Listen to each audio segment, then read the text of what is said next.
Hi, welcome back guys. This is your friend, the What If guy, back with another fanfiction. This is the first part of What If Issei becomes Knight of Shadow. Now before starting, please give this video a like and subscribe to the channel if you want more videos like this. Now let's get into the fanfic. Issei, once a proud member of the supernatural community, found himself betrayed by those he trusted most. After a painful confrontation, he was stripped of his powers and cast aside, left to grapple with the loss of his former life. With tears in his eyes and anger in his heart, he was transported to a desolate forest, feeling lost and broken. Fortunately, Hydra appeared, offering him solace and care. She brought him to a cabin where she watched over him for a week, ensuring he didn't succumb to despair. Before leaving, she gave him a phone, encouraging him to reach out if he needed anything. Alone once more, Issei felt a shift within himself. Instead of succumbing to negativity, he stumbled upon motivational videos that ignited a spark of determination within him. Inspired, Issei began to write down everything he remembered about his past life, focusing on dungeons, dangerous monsters, and missions that had been overlooked. He set a new goal: to save lives. With renewed purpose, he dedicated himself to training, pushing his body to become stronger and faster. During his training, he discovered remnants of the powers he once possessed. With the influence of Ophis and Scarlet, he found his body becoming more resilient, gaining abilities like regeneration that surpassed even the Phoenix. Through trial and error, he pushed his limits, experimenting with magic to enhance his reserves and resistance. In a moment of reckless determination, he attempted to harness his demonic energy, leading to unexpected consequences. His arm began to morph, but he managed to channel the energy into a sword he had received, transforming it in the process. This newfound power came with a striking appearance. His arm became demonic, adorned with glowing blue cracks. As he continued to train, Issei discovered a new type of magic he dubbed Dragon Slayer magic, which he believed could harm dragons. With each breakthrough, he felt his strength, speed, and magical abilities grow. He embraced his new identity, declaring, "Might controls everything. Without strength, you cannot protect anything. So I need more power." With a smile on his face, Issei, now calling himself Nero, was determined to surpass his past self and protect the weak. He was ready to face the challenges ahead, armed with new weapons and a resolute spirit. It was just a simple Western sword, but after the accident with his demonic energy, he named it Rebellion. It was a massive longsword with a heavy double-edged blade. The grip was plain, but the guard was skeletal, featuring a skull design on each side leading to a ribcage from which the blade emerged. On one side of the blade was a human skull, while the other bore a horned demon skull. The power of Rebellion was remarkably greater than any magical sword. It was sharp enough to pierce the strongest objects and was powered by his demonic arm, making it one of the most durable weapons capable of withstanding hits from any enemy he had encountered. Next was the Devilbringer, his demonic right arm, a physical manifestation of his demonic power. The arm possessed superhuman strength and could manifest a larger spectral arm. It was also capable of absorbing powerful items and manifesting their abilities. Although Nero initially displayed discomfort with his arm and hid it from others, he eventually came to accept it as a tool to be used against evil. The most notable feature of the Devilbringer was its ability to summon this larger spectral arm, which Nero often used to his advantage when fighting demons and monsters. He regularly utilized it to move and throw objects much larger than himself. The Devilbringer was also highly durable, making it useful for blocking attacks. Its constant glow was linked to several factors, including Nero's focus, stamina, emotional state, and the presence of important objects. Throughout his training, he mastered his own style with Rebellion, which he named Swordmaster Style. However, he felt it wasn't enough and decided to learn how to use a katana, as he was born in Japan and wanted to connect with his heritage. He set off on a journey without notifying Hydra, training in the forests of Kyoto with a katana he named Muramasa. Like Rebellion, it was a powerful sword capable of slicing through mountains with a single slash. Yet, even with its power, the wielder needed skill to use it properly. Everything changed when he encountered an answer named Shino, a direct descendant of the legendary Sasaki Kojiro. She had been observing Nero's training and was impressed, but she also recognized that he needed guidance. Stepping out of her hiding place, she offered to teach him the proper way to wield a katana. This opportunity thrilled Nero, as he was eager to learn from a descendant of a powerful swordsman.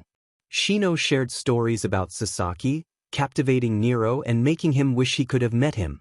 As the days passed under Shino's instruction, Nero improved, but she noticed something was troubling him. Trusting her, he began to share his story about being known as the Red Dragon Emperor and how he had helped the supernatural leaders and his former companions until everything fell apart. After hearing his tale, Shino became frustrated, calling the supernatural leaders foolish and lamenting that the women he loved had only sought power from him, failing to recognize the love and effort he had invested in their lives. Shino encouraged Nero to reflect on whether the supernatural leaders had truly betrayed him. As he thought back on the faces of those who had been there for him and those who hadn't, he recalled Thor's disagreement, the concern of a goddess who was supposed to hate men, and the moments spent in dungeons battling monsters. He remembered a specific dragon king and a girl who had voiced their discontent, but their warnings had been ignored. Nero began to speak the names of those who had not betrayed him: Thor, Artemis, Hades, Saji, and Rhea, the brown-haired bishop of Sona's peerage. After recalling them, he felt foolish for believing everyone was against him and resolved to talk to each of them about his situation and future plans. Seeing the determination return to Nero's face, Shino then shared a story about her daughter, a skilled swordswoman who was a half-elf. She recounted how her husband had faced a monster to protect them, urging her to escape with their child while he stayed behind. After hiding their daughter, Shino was devastated to find her husband dead, but she also saw the monster, defeated by his magical attacks, knowing he had fought until the end. As Nero listened to Shino's story, he felt a wave of sadness wash over him. She had lost her husband, yet she spoke of how that day had made her daughter grow up and train under her. With a teasing smile, she mentioned that she wouldn't mind if her daughter went out with him, even jokingly suggesting she would be fine with her joining his new HR. This left Nero completely surprised, but what astonished him even more was her request for grandchildren. He quickly replied that he didn't know her daughter well enough yet and would see about that once they got to know each other better. This response seemed to satisfy Shino, who decided it was time to teach Nero his final lesson: a battle against her. The clash of their blades echoed in the air as they fought. After a fierce exchange, they separated, revealing Shino with scratches on her clothes, while Nero bore both small and large cuts on his body. Just as Shino was about to declare her victory, she was caught off guard by the sight of Nero's wounds regenerating from her attacks. Excitement surged through her as she realized there was no reason to hold back anymore. She wanted to see if he could withstand all her hits. In the end, Nero emerged victorious, holding his sword at Shino's neck while she smiled, her sword lying 2 feet away.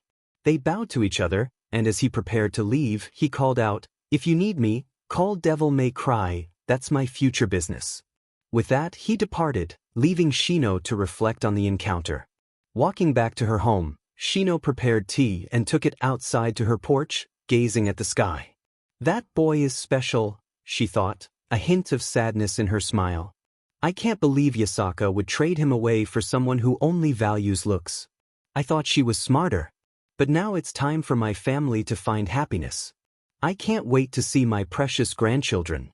I wish you were still here with me, Wana," she whispered, her heart heavy with longing.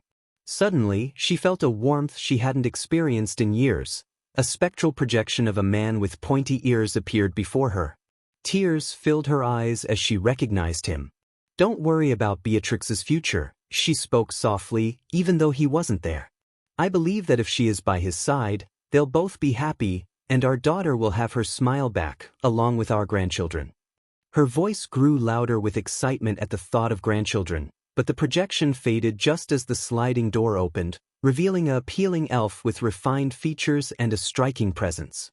She carried a sword at her side and had long platinum hair, blue eyes, and near-pale skin. Her attire consisted of a gray robe with tattered edges, a white bikini top, and a black skirt adorned with gold accessories. "Hello, Beatrix. How long has it been?"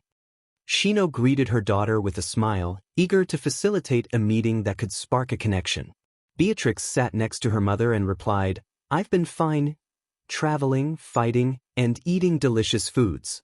She spoke as if it were the most ordinary thing, but Shino noticed the sparkle in her eyes when food was mentioned. It seemed her daughter shared her father's love for food.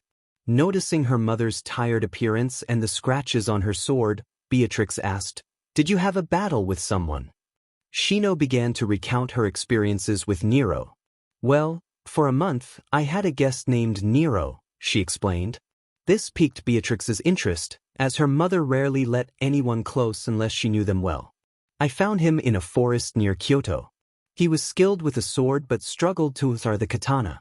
I helped train him, and I must say, he's strong and a quick learner. His previous happiness was taken away from him, but he pushes through and has become who he is today." Shino handed Beatrix photos of Nero, showing his old self and his new appearance, including a picture of the person who had taken everything from him. "This is how he looked before. I must admit he was cute, but I never imagined he would transform like this. The white hair was something he requested my help with, and I think he looks good with it." Beatrix examined the pictures, unable to help but agree that his old look was filled with happiness and love. A pang of jealousy stirred within her at the thought of someone having such a joyful life, but upon hearing that his happiness had been taken away, she felt a deep sympathy for him. Curiosity bubbled up as she wondered what had happened to him to cause such a change, especially since they now seemed to share a similar path. He still has his smile, even if it's not quite like his old one, but it still feels the same. As she switched to the next picture, she noticed a different man with a mustache, marked with the words, "I'll kill you." She recognized him as the person who had taken everything from her. Shino saw what her daughter was looking at and began to giggle about Nero. "Well, that man's name is Ash. Please ignore the marker. He told me he had to relieve him after destroying all pictures of him, and as you can see, he started marking him again. It's quite funny," she said with more giggles. But then she gave her daughter a serious look and warned her about him. "Be careful with that man. He may seem like a kind young man, but after hearing about him from Nero, I learned that his true name is Beep. Beep. Beep. He told me, never trust anyone too much. Remember, the devil was once an angel." I couldn't help but agree with him. Sadly, the people he trusts believe in Ash, but I believe in him. He's a good person, and I know he will find a way. After hearing this, Beatrix made a mental note never to visit Yasaka because she knew her mother would try to introduce her to Ash. Yet, she was surprised that her mother trusted him. It seemed her mother could see something in him, which made Beatrix more interested. "If you put all your trust in him, then I might as well try to meet him as well. He sounds very interesting. You and he had a spar, which must mean he's strong.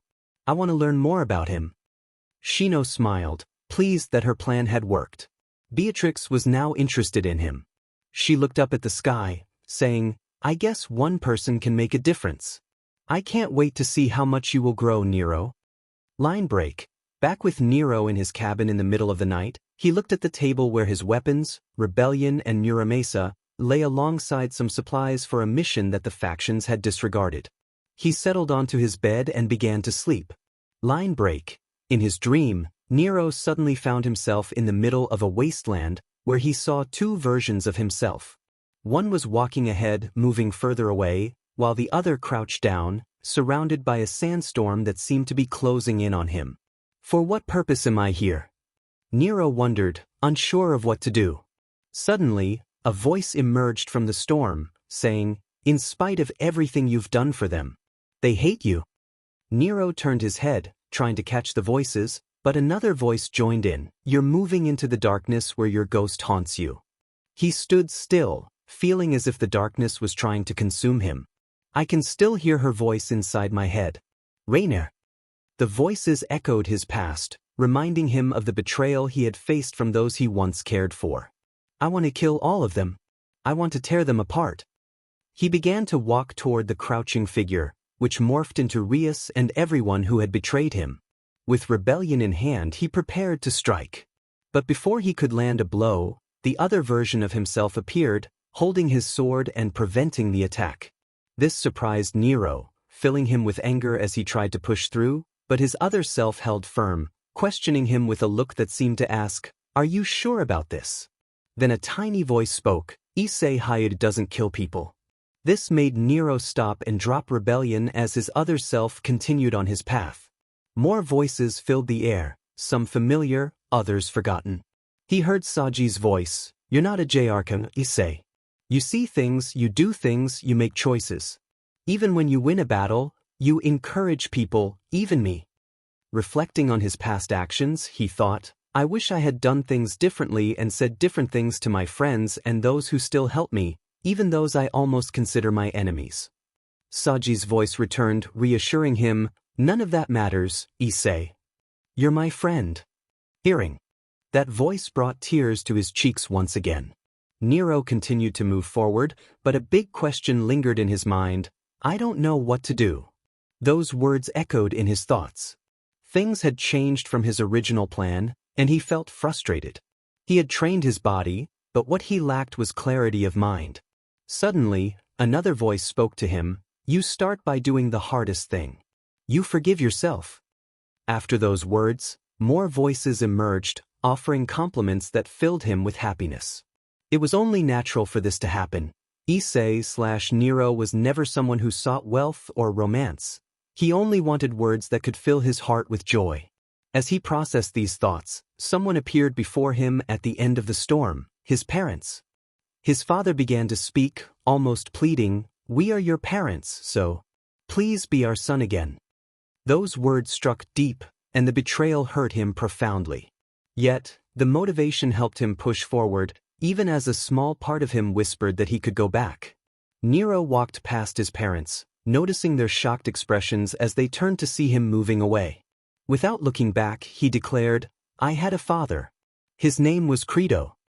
He finally remembered the voice that had once comforted him, the person who treated him like a son when he felt ignored by his parents. He also recalled a girl with black hair and red eyes, his childhood friend and first love. As he moved forward, he spoke past the ghosts that haunted him, "Sometimes, to do what's right, we have to be steady." The more he advanced, the more he felt encouragement from the voices around him, including Credo's. Those experiences send you down a path. They made you who you are today. And if anyone is destined for greatness, it's you, son. You owe the world your gift. Memories flooded back, everything he had done that was right. A vision of him trying to save Ophis brought a smile to his face, recalling all the people he had helped, even those who had betrayed him. Despite everything, he had never given up. He continued to push forward, emerging from the storm, but noticed his other self moving further away. For some reason, Nero felt compelled to chase after him. His other self turned to face him, bearing the expression he had when he first began his supernatural journey, though his eyes were serious. "Can you keep up with me?" he asked. Nero felt as if his body was made of glass, on the verge of breaking, but he pressed on, frustration fueling him. "Can you keep up with me?" "My butt," he shouted back, determination rising within him. "Right back at you." As he closed the distance, something inside him shifted, like wires connecting, giving him a jolt of energy. He surged past his other self, not stopping, and declared, "You're the one who's got to keep up with me." His other self smiled, pausing in his tracks. This dream was something Nero had created to test whether he could move forward, confronting the haunted version of himself that wished for the past, while the other represented hope for the future. In the middle, he stood at a crossroads, one path leading aimlessly into the past, the other toward a hopeful future.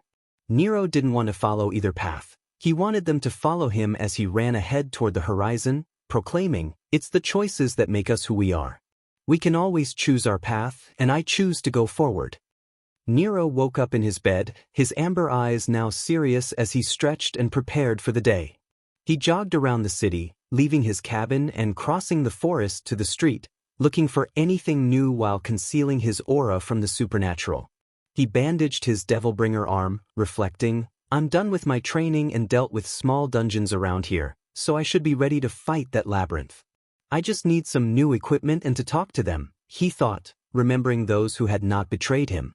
Suddenly, he heard a gentle voice, "Don't worry, I'm here for you. He looked up to see a girl with black hair and red eyes, her left side covered by her hair as she reached out to a cat stuck on a tree branch. Memories flooded back. This girl was his first love and his first friend. He rushed over as the tree branch she was lying on began to break. Instinctively, he caught her, just like in the past, and said her name, Kurumi. She looked up, surprised to be caught, and stared at him. "Do I know you?" she asked, gazing into his amber eyes, which reminded her of a boy who had saved her from falling from a tree before. He looked away, mentally cursing himself for saying her name without thinking. Sorry, I just thought you looked familiar," he admitted, sensing a sacred gear within her. Kurumi stared at him, trying to remember someone like him but came up empty. "I see. Could you tell me your name?" Well, I don't know if you'll believe me, but I am Issei Hyoudou," he said nervously, unsure of her reaction. He quickly set her down on her feet, and as she held her cat, it slipped away and ran off. Kurumi stepped closer for a better look and gasped. Say, is that really? What happened to you? Why is your hair white? What happened to your arm? Why is it bandaged? What are you doing here, and why do I sense that you are a devil?" She bombarded him with questions, inching closer, causing him to panic and take a few steps back. Time skip. Chibi Nero was trying to calm down Kurumi, who continued to bombard him with questions, and he did his best to explain everything.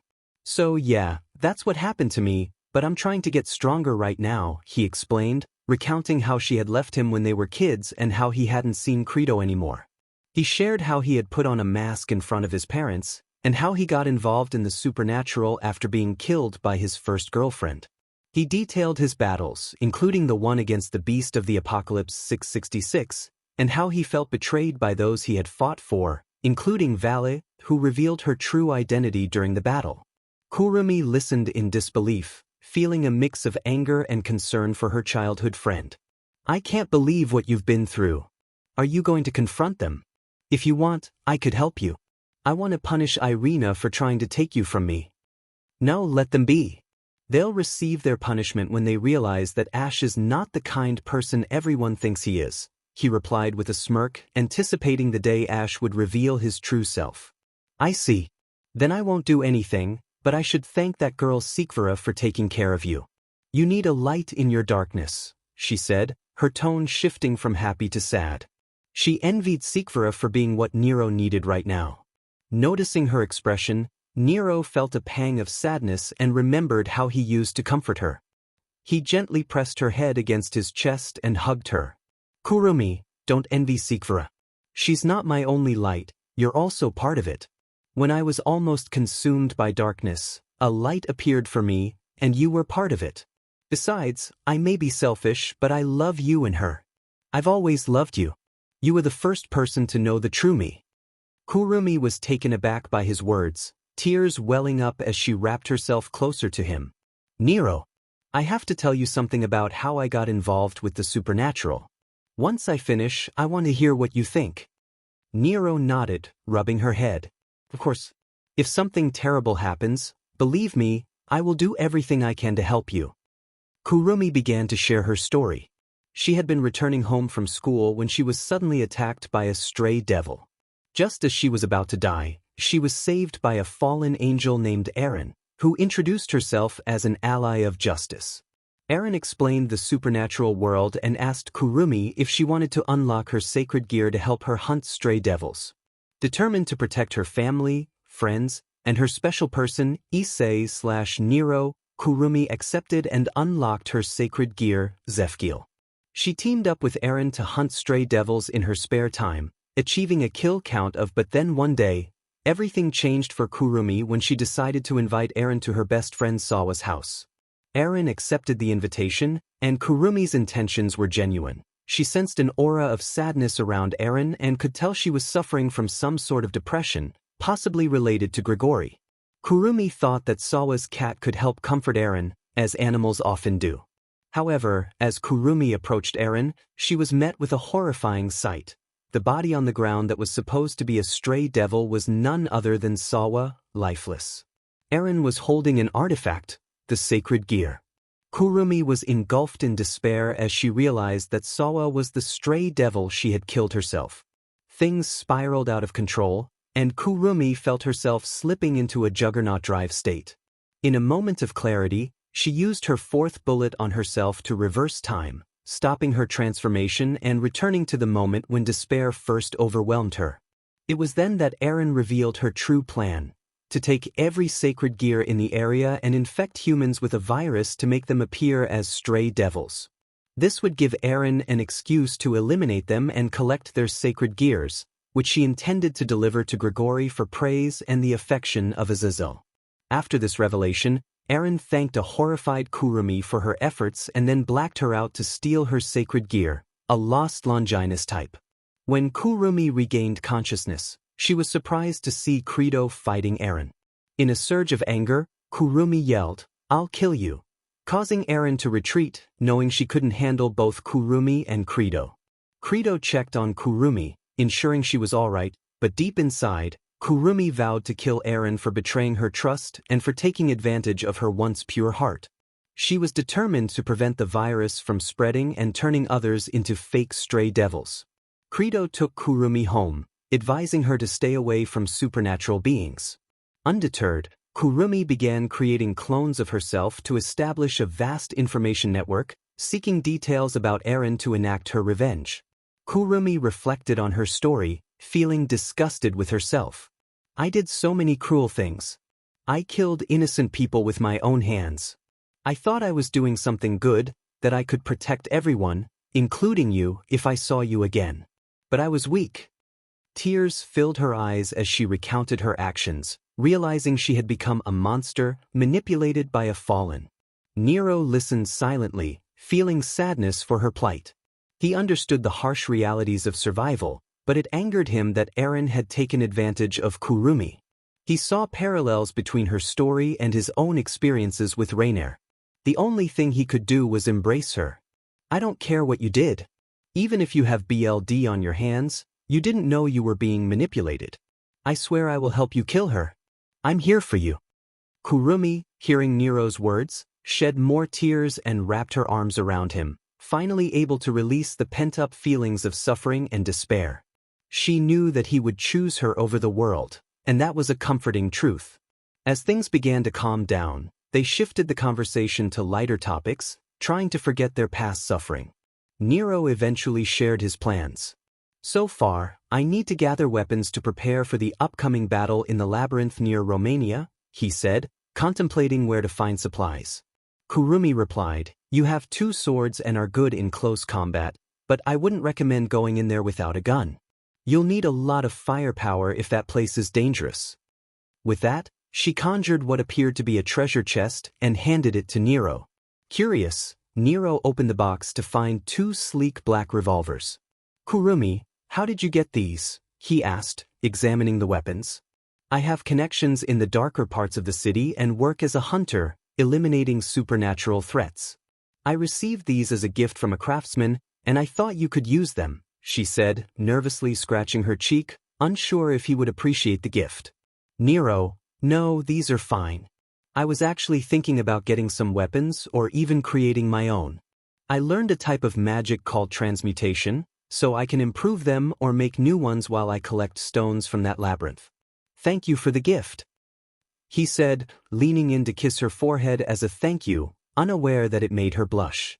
"Kurumi, it's no problem. I thought you would like it," she said, trying to divert the conversation. "Anyway, you're going to see those people who didn't betray you, right? So what's next after the labyrinth?" Nero, "After the labyrinth, I'm heading to Fortuna. I need to investigate and deal with a threat there because I have a feeling something is wrong." He sensed danger but didn't realize Kurumi looked concerned. "Kurumi, Nero, are you sure it's in Fortuna?" she asked, worried that someone they knew might be in danger. Nero, "Yeah, it is. Why do you ask?" He noticed her worried expression and began to think his intuition might be correct. Kurumi, "Well, it's because of Credo," she said, hesitating to tell him. Nero, "What do you mean by Credo? Don't tell me he's over there." It took him a moment to connect the dots. Kurumi, Yes, he's a knight there and a captain of the order. He has a sister there, along with 2 others who are like siblings to them. Recently, another person joined their family, and Credo mentioned that something was wrong. I received a message from him saying, I can't go back to what I was. That confused me, and now what you said makes me even more worried. Nero understood her concern. If Credo lived there and had a family, he wished he could have met them. I see. He turned to her, holding her shoulders to calm her down. Now listen to me, I'm going to Fortuna after I finish at the labyrinth, so can you wait for me? Kurumi was shocked to hear that Credo was in danger in his hometown. She knew his sister Kairi, and others were also at risk. Hearing that he would be there after the labyrinth made her resolve to wait for him, but she would send a copy to gather information. Okay, I'll wait, but I'll send a copy to gather information. When you get back, you better call me and not go by yourself, she said, grabbing his jacket and looking into his eyes. Nero met her gaze, and that connection calmed her. She gave him her phone number, and they talked a bit more before he received a text from Sikvara that everyone was there. He remembered it was around the time he was going to sleep and had that strange dream. He was about to say goodbye to Kurumi when she surprised him. Nero, it seems it's time for me to go home and start that meeting with those who believe in me, so I guess this is goodbye.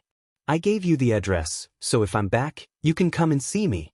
Thanks for the weapons, I've got names for them, he said, getting up from the bench.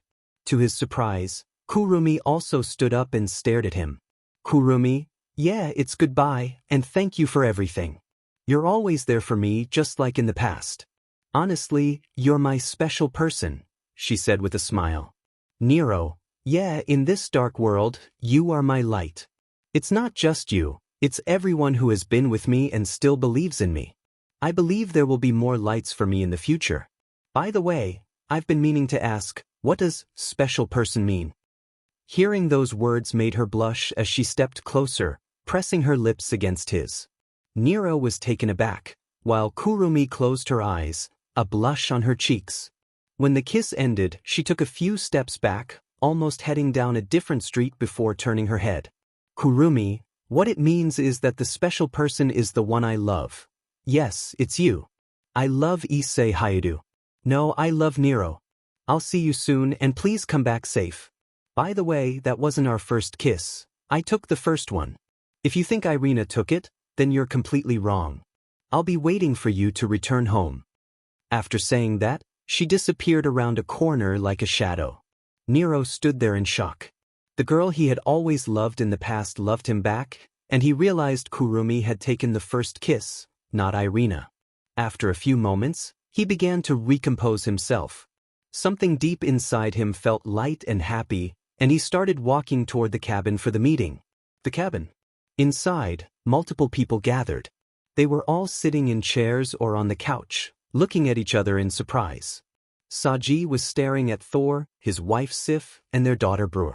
Speaking of Saji, he wasn't alone. The entire clan of Sona was there, except for Tsubasa Yura, who had joined the Gremory peerage to be with Ash, much to the annoyance of Saji and Rhea Kusaka. Surprisingly, they had managed to convince Sona to participate along with the rest of the peerage.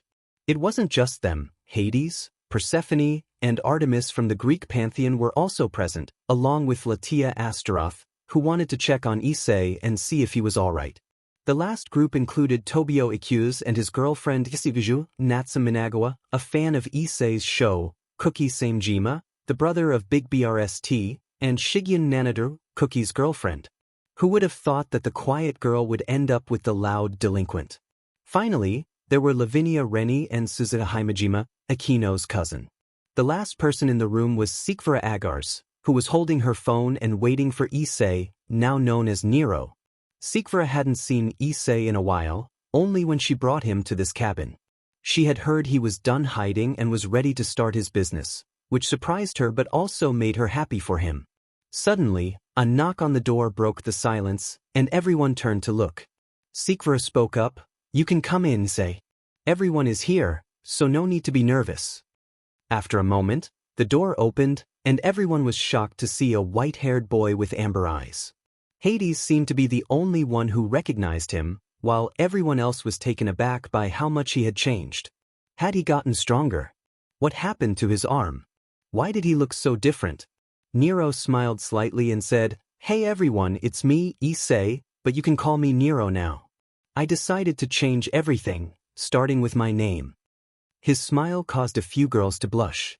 Sikvara stood up and walked toward him, examining his appearance. "Issei, no Nero. What happened to you? What happened to your arm? Why do you look so different? Answer me right now." Time passed, and Nero explained the changes to his appearance. He had dyed his hair so he could walk freely without being recognized unless he spoke. He also shared details about his new powers, including some remnants of power from Scarlet and Ophis. He had experienced a regeneration after getting stabbed by a tree branch and had used the leftover demonic energy from the evil pieces, which caused his arm to mutate into a demonic arm. However, he couldn't hold too much demonic energy, so he released the rest onto Rebellion. He had also discovered a new type of magic with 4 elements to slay dragons and received new guns from Kurumi. As he spoke, he noticed many girls staring at him coldly, which made him nervous. "So yeah, that's everything," he concluded. There was more he could have shared, but he hesitated to mention his dreams and the voices he heard about power, which he was trying to ignore. Suddenly, Sikvara slapped him. "So you accidentally stabbed yourself with a tree branch and almost died from an explosion of demonic energy. And you have a childhood friend/crush that you haven't talked about," she exclaimed, clearly upset by his nonchalant attitude toward these serious matters. Many girls who had feelings for the new white-haired boy were also giving him intense stares. "Well, I didn't think it was that important since it was in the past, and it felt nice reconnecting old ties. I had no idea about the regeneration. It felt natural, although it's pretty slow for now," he replied, sweating under their gazes. Latia spoke up, "I will admit your regeneration is unusual, but from what I can guess, it's related to that arm you have. What did you call it?" "Devilbringer. It's an interesting name. Will you use it against Ash?" Sona chimed in, "I knew it. You haven't changed, you're going to take revenge, and you need our help to make it happen, right?" She didn't trust Nero, believing he only wanted the girls back to satisfy his desires. Saji defended him, "Sona. I know Nero, and I know he isn't planning on taking revenge on the girls or Ash." He turned to Nero, questioning him, "You know something about Ash? He seems to have come out of nowhere, and Rhea started falling for him, along with the rest of the girls. They say he has all the perfect qualities they're looking for." Nero could only smile, knowing his best friend had figured it out. "You're completely right, Saji. I knew you could figure it out. It's just as you said, this was all planned out against me. It was to weaken me with the dragon fall by making the girls betray me and take all my power away to avoid having a disturbance like myself around." He looked angry that the girls believed a stranger with great looks over him, someone who risked his life for them. Sona stayed quiet and thought about it.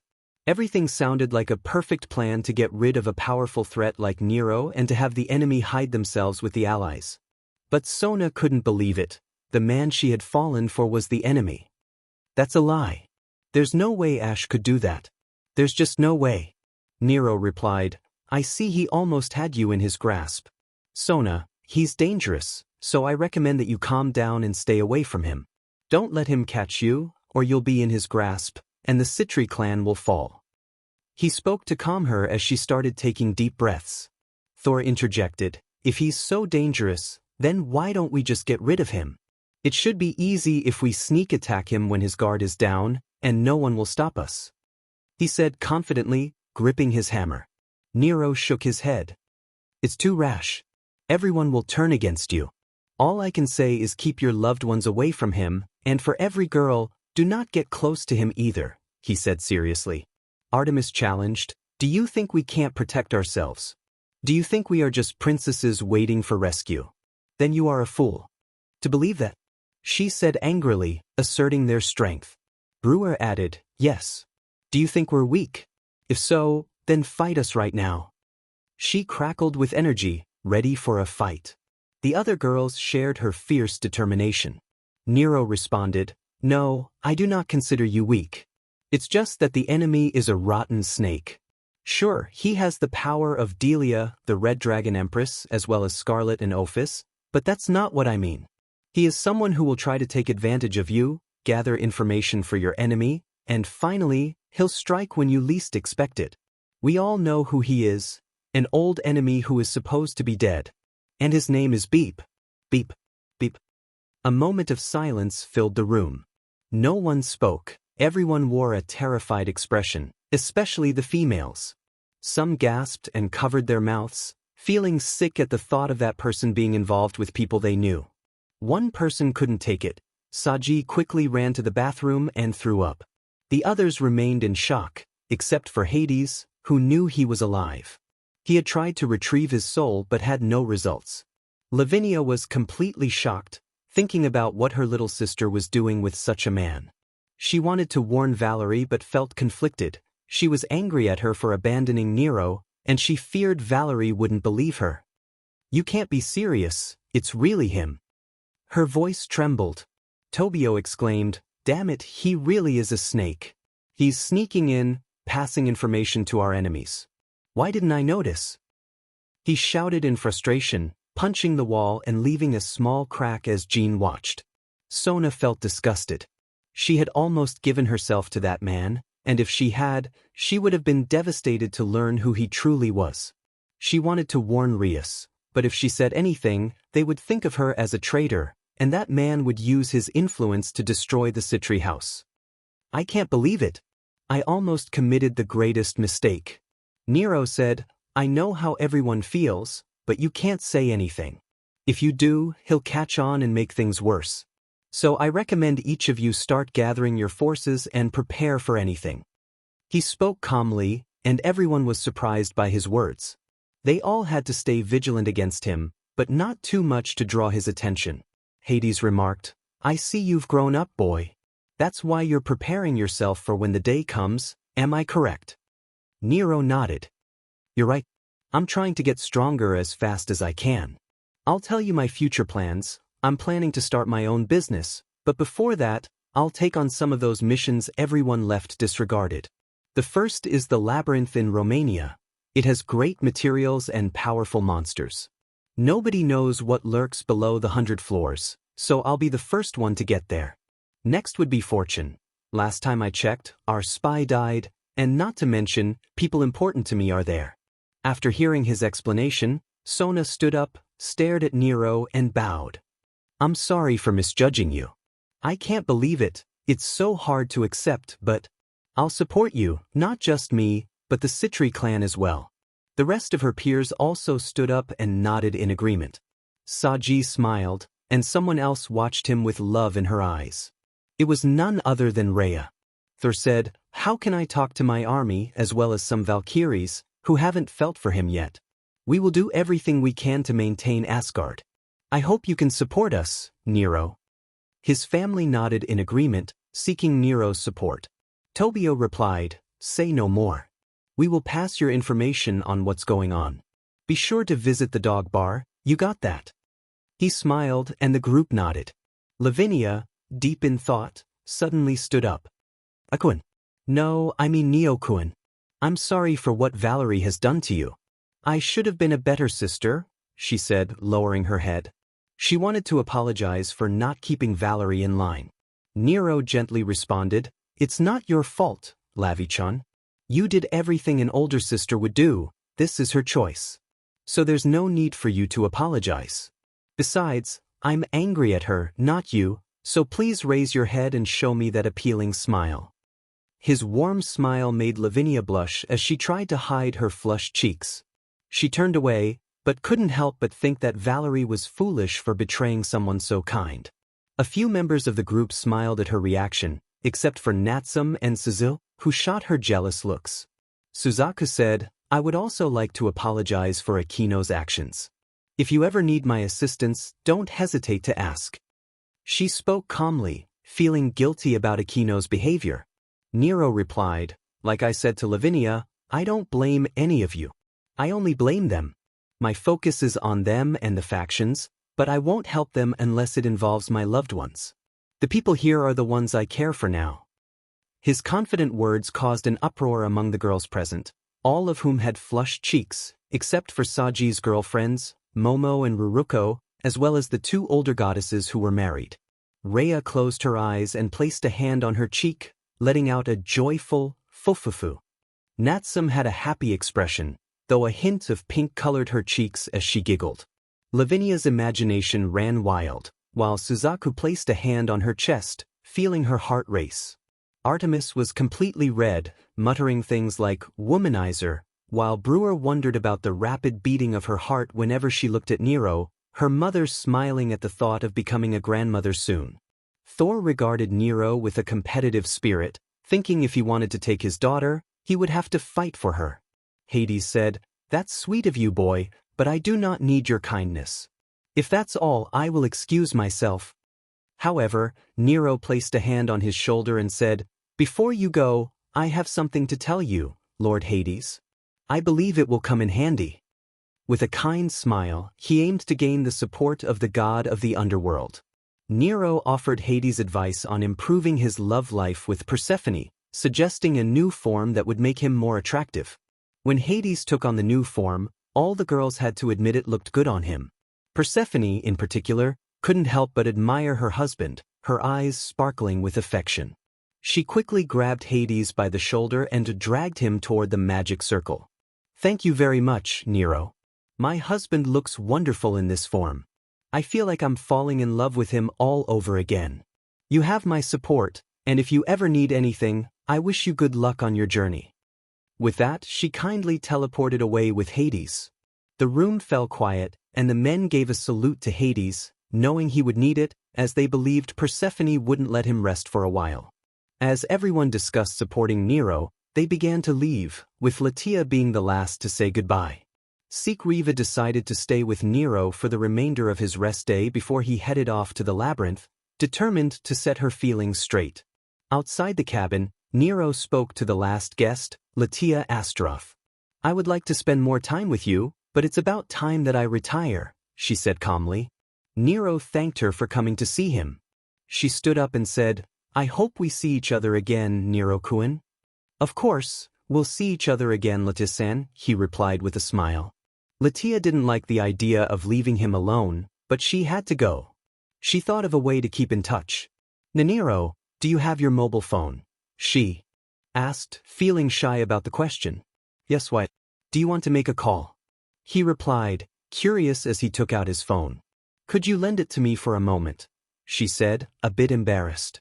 Latia took Nero's phone and began writing something on hers, then noted down his number on his phone. "Nero, I wrote down your number on my phone, and I also wrote down my number on yours," she said, raising her voice slightly to mask her shyness. "I'm leaving, I'll talk to you later," she added before disappearing in a magic circle. Nero smiled at the scene, unaware that a mysterious fox watched with a hint of mischief, contemplating a prank. Inside the cabin, as Nero walked in, a woman appeared with her arms crossed and a frown. "Nero," she said, looking at him with annoyance. Hello," he stammered, feeling intimidated by her serious expression. "You've been getting pretty close with other girls, haven't you?" she remarked, recalling Kurumi. "What are you talking about?" "I just get along with them. It's not like we're lovers," he replied, expecting her to be angry. But then she pulled out a box of pizza and 2 soft drinks from a pocket dimension, which levitated next to her. She placed them in the kitchen and then hugged the white-haired boy. "I see she was very important to you." "It wasn't her." "Then I don't mind," she said after releasing him. "I missed you a lot, Nero," she added, caressing his cheek. "And I missed you too, Seek-chan," he said, hugging her again. Meanwhile, the mysterious fox observed with a sly smile. As they separated from the hug, they embraced again, with Seek-Vera resting her head on Nero's shoulder while sitting on the sofa. Nero's thoughts drifted to the labyrinth, but Seek-Vera noticed a little fox approaching his backpack. The fox pointed at a pocket and then dashed to the kitchen, leaving Seek-Vera confused. "Nero-kun, what's in your backpack?" she asked. "Nothing, just my clothes and some things," he started, but then recalled the numbers he had received. "Nothing, love." "Let's go to the kitchen," he said, trying to redirect her attention. "Are you hiding something from me?" she asked, looking suspiciously at him. Of course not, love. We're going to eat. I guess you must be hungry, he said, inadvertently calling her love. But Sikvera had already moved ahead, and he searched for her with his eyes, finding her opening a part of her backpack. Nero, what does this mean? She exclaimed, raising her voice. That has an explanation, he stuttered as Sikvera awaited his answer. Just then, the little fox appeared again, holding a pizza slice in its mouth and pointing to something. She turned to see Nero's phone, and before he could react, she snatched it and began checking it. Latia, she said quietly, her tone shifting. What happens, love? He asked, feeling anxious. Natsa Minagawa, Lavinia Reni, Suza Himejima, Artemis, Brewer, Latia Astaroth, Kurumi Tokisaki, Shino Kojiro, she shouted, gripping his shirt. Everything has an explanation, he said, frightened. Speak, she commanded, her expression stern. Nero proceeded to explain how he met each of them, omitting nothing. Although she maintained a serious demeanor, she was somewhat annoyed by Shino's attempts to match her daughter with him. Still, she decided to let it go for now, but not without making her feelings clear. Well, Nero, I'll let it pass this time, but if any of them call or text you again, tell them to come and talk to me first about certain matters. And don't forget, Nero, that you are mine, she said, locking eyes with him intensely. Am I clear? Yes. I belong to Sikvera Agars, he replied, striking a military pose, trembling slightly. All right, now let's go to the kitchen, honey, she said with a smile that made him uneasy. Sikvera understood what was happening, but she decided to save that discussion for later. After all, Nero had his charm in his own way, which captivated many women, but that isn't important right now. Instead, she would focus on settling her feelings with Nero.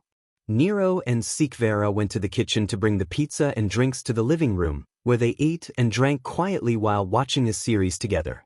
For Nero, it was a relaxing moment until Sikvera moved closer, lying on his chest. He hugged her without taking his eyes off the screen. Almost an hour passed as they watched quietly until a scene in the series featured the protagonist passionately kissing their partner. They both paused the series to look at each other, blushing but unable to look away. They leaned in closer until their lips met in a tender kiss that conveyed love. Nero fell back onto the sofa as Sikvera pushed him, and they continued kissing, both happy in the moment. The kisses gradually intensified, filled with love and longing. As Nero's arms slid down to her waist, Sikvera raised a hand to his chest, playfully scratching him. They separated for a moment, gazing at each other with longing. And Nero, let's go to the room, she suggested, getting up and helping him to his feet. She quickly climbed the stairs, pulling him along by the hand. Later that night, they shared a passionate connection that lasted for hours until they finally collapsed onto the bed, exhausted. Both lay naked under a sheet that covered them to the waist. Thank you for loving me and for being there for me, Sik-chan, Nero said. Thank you for letting me be in your heart. No matter where you go, this affection will always be by your side, Sikvera replied, kissing him again with deep affection. In a tender moment, she placed his hand on her belly and began to rub it. If I get Pierdinanti, what do you want her to be called, honey? I don't know, but I know we'll give her a good name. I don't think we'll have just one, maybe there will be more, he said, hugging her waist. Then we have to make an effort, my love, she said, kissing him and cuddling closer. Good night, Nero. Good night, Sik-chan, he replied, kissing her forehead as they gradually fell asleep in each other's arms. Elsewhere, the ex of the white-haired boy was struggling with her feelings. Although things had turned out well for them, emotions began to overwhelm her again, creating discomfort. That day was one of the most sentimental yet frustrating experiences she had faced. Just like before, those feelings faded, leaving her feeling empty. Bewildered, she decided to consult someone about her emotions. Days turned into a week, and we see the white-haired boy and the blonde-haired girl facing each other. The boy wore adventure clothing with his sword, Rebellion, strapped on his back, along with his new revolvers, Donner and Schlag, ready for the battle of his life in the labyrinth. They expressed their affection through a kiss that conveyed love. After a few seconds, they separated. You'll be fine, honey. What will you do while I'm not by your side? Sikvera asked. Don't worry, I'll be fine, I promise. I will come back, and we can spend more time together before I go to Fortuna. After that, I was thinking of traveling the world and training more. You know my current strength and magic are high, but not enough. Delia took all the power I ever had when she left me, and Scarlet and Ophis tried to take every trace of power related to them, leaving me as I am now. Am I still human by appearance? Am I a devil with this arm? Am I a dragon with this power? I really don't know, he said sadly, longing for answers. But something inside him kept whispering, I need power, giving him a slight headache. He shook it off and turned to her. In addition, we will keep in touch by phone. I will send you photos of the places I visit. Maybe at some point we can travel together. That's okay, but I don't want any woman to approach you with secondary intentions. Understood? Sikvera insisted. You know how much I love you, and I won't give that love to anyone. My heart will decide who I love and who I will protect. Nero replied. Despite his words, she knew that the women who came to the cabin had feelings for him, and those feelings would likely grow if they spent time together. She resolved to protect his heart, even if it meant sharing him with others. Sikvera, it's okay, but I'll still miss you a lot, not having you in my arms and not feeling your comfort. Nero, I know it's also difficult for me to be without your affection, but we will still love each other forever, Sikchon. Sikvera, Nero. She leaned in to kiss the white-haired boy again with passion. They shared kisses filled with love and embraced tightly for a few minutes before parting. Sikvera turned towards the door behind her, watching as Nero prepared to leave. Sikvera, I love you very much, my Nero-kun, she said with an appealing smile just for him. Nero, and I love you too, Sikchon. See you later. He smiled with great happiness, waving goodbye to his beloved until he called out to the skies, Let's go, Ryutaimaru. As he shouted, a small red dot appeared in the sky, rapidly growing into an enormous flying ship.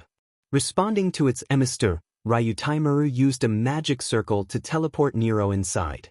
Sikvera, watching her boyfriend depart, wished him the best and vowed that if anything happened, she would not hesitate to enter the labyrinth, regardless of his exile. After he left, the blonde-haired girl decided to talk to a few friends, wanting to know their feelings for her beloved Nero.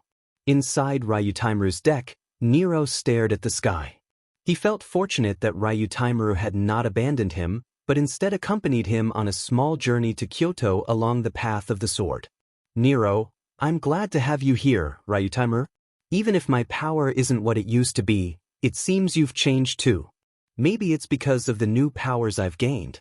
In any case, we can't use Apocalypse Answer Arms, but we'll figure something out, something even stronger. He shouted, determined to surpass his previous limits. In response, Ryutaimaru let out a whistle. It didn't reveal that its new form was due to Nero's Devilbringer and his own longing for power. Nero, now then let's go. To Romania. To the labyrinth. He exclaimed, excited for the new adventures and challenges ahead. Nero sat on the deck of Ryutaimaru, reviewing files about the labyrinth and its various monsters. He took a sip of water while examining the supposed dangerous creatures reported there. Nero, DM it. The factions are useless. They only reached the 65th floor, right? How can they guess where the strongest monsters are? He sighed heavily and lay back, staring at the night sky. Memories of being called useless, worthless, and deadweight haunted him more than anything else. His biggest fear was those words that struck at his sense of self-worth. He felt powerless to prevent the events that had unfolded around him, such as Asia's death and the challenges against Riser and the Gremory group. When they took everything from him, he wanted revenge for losing his supposed sacred gear. The moment he lost it marked a time of helplessness. Drake revealed that she was actually named Delia and had struck him down, calling him worthless. From that point on, he carried a permanent reminder of his perceived powerlessness. Now, he was determined to prove to himself that he wasn't deadweight and was motivated to show everyone they were wrong. Nero opened his eyes as he felt Ryutaimaru stop suddenly. He got up, stretched, and looked around, realizing they had arrived at the labyrinth, where a patrol of vampires stood guard. Finally, I'm here. Thanks a lot, Ryu Timer. Now go back to the dimensional gap and keep yourself away from Scarlet and Ophis, got it. He then heard a boat sound, smiled, and jumped from the deck in a dramatic style. At the Hyoudou mansion, the former members of Ash's HRM were enjoying their time with him, trying to satisfy their future husband. Ash, a young man with black hair and blue eyes, wore a smirk as he admired his partners. Ash, it's amazing to have fun with the women I love. I wonder why the Banished couldn't appreciate such lovely ladies like you. Delia, let's not talk about that worthless ex-partner of mine. He's nothing compared to you, she said, enjoying his affection. Tiamat, yeah, he wasn't a true dragon. He was a wimp who couldn't handle us, but you, dear Ash, are amazing. She playfully pressed against him. Ophis, I regret him ever being my first friend, she said, her expression unchanged, though a blush crept onto her cheeks. Asia, me too. It would have been better if you had come earlier, she added, blushing as she thought about what could have been if she had met Ash before Issei. Rias, yeah, if you had been around, you could have done everything better than he can. Yumi, that's right. Maybe if you were here, I would have revealed my gender earlier and not hidden it from the deadweight. She thought this since Ash was better with a sword than Issei. As they spoke, they continued to criticize Issei and Nero without realizing that he was growing stronger by the day while they were just enjoying themselves and not training against the Chaos Brigade known as the Outriders, who were causing havoc among the factions. The one they were trashing was the one who would ultimately stop them. Ash, that's right, he's nothing compared to me. I have everything he has, and I can do it all better. Let's do this again soon. Our marriage will come, right girls? He turned to each girl, who blushed in response. All the girls, yes, we'll be together forever, Ash. Ash thinking, yeah, we'll be together forever. Thank you, Issei-chan. I couldn't have everything without you. Just then, one of the girls opened the door, revealing Venelana, Graphia, Misha Beale, Lady Phoenix, Lady Citri, along with the goddess and young Valkyries, all with eyes filled with longing. Ash couldn't help but grin happily, knowing he had relationships with them too. In the grand meeting hall, the leaders were discussing the recent attacks by the Outriders, who were striking important bases and managing to evade capture, putting them a step ahead of the faction's plans. Azazel, damn it, even if we achieved peace, there are always problems to deal with. Honestly, things didn't get this bad when we had that deadweight around. Michael, you're right. I wonder if this is a punishment, but it doesn't matter, we got rid of someone useless. Ash is the better choice for being the Red Dragon Emperor. Surzex, you're right, we have to deal with these problems ourselves, and we better do it fast. My little sister's wedding is coming soon, and I want to be there. Odin, you're right, but these people are very troublesome. Hades, why do you look like that? Everyone turned to look at Hades and his new appearance, nodding in agreement that it suited him well. Hades, I don't have to explain myself to you, it's my own business. They weren't the only ones present. 2 representatives from the yokai and the vampires were there since their respective leaders were busy. Sunwoo Kong represented the yokai, and Gustavo represented the vampires. They were discussing the Banished and the disgrace they had faced when suddenly a magic circle appeared. Gustavo, hello, who is this? Communication, Lord Gustavo, please call for reinforcements. We are being annihilated here by this monster. Gustavo, what are you talking about, Eric? Is that you? What's happening at the labyrinth gate? Eric communication, please, we need reinforcements. All my soldiers are dead. Oh no, he's coming.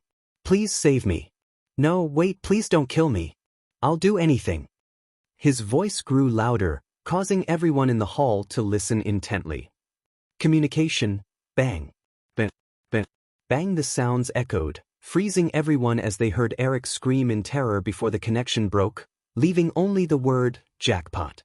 At the labyrinth gate, Nero was descending towards the vampires, taking a position with Rebellion and executing a sword technique called Helmbreaker, delivering a powerful downward slash to a nearby vampire.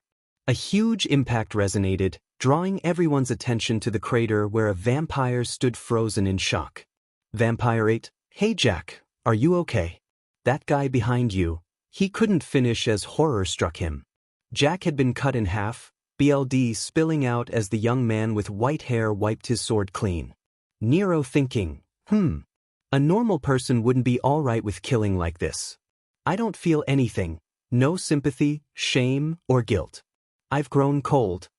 He was so lost in thought that one vampire approached him, trembling with anger. Vampire 23, hey, what did you do to Jack? Ignoring him, the vampire's anger surged, and he prepared to swing his sword at Nero, but bang! The sound of a gunshot rang out, and the bloodbath began as Nero shot at 6 vampires, hitting them in the chest or head. Despite a few missed shots, the silver bullets ensured their demise. Nero focused on eliminating his enemies with Donner and Schlag. After narrowly avoiding a magic attack, he slipped to the ground as a group of 10 vampires charged at him. He quickly created a magic circle, using transmute to catch their feet and immobilize them.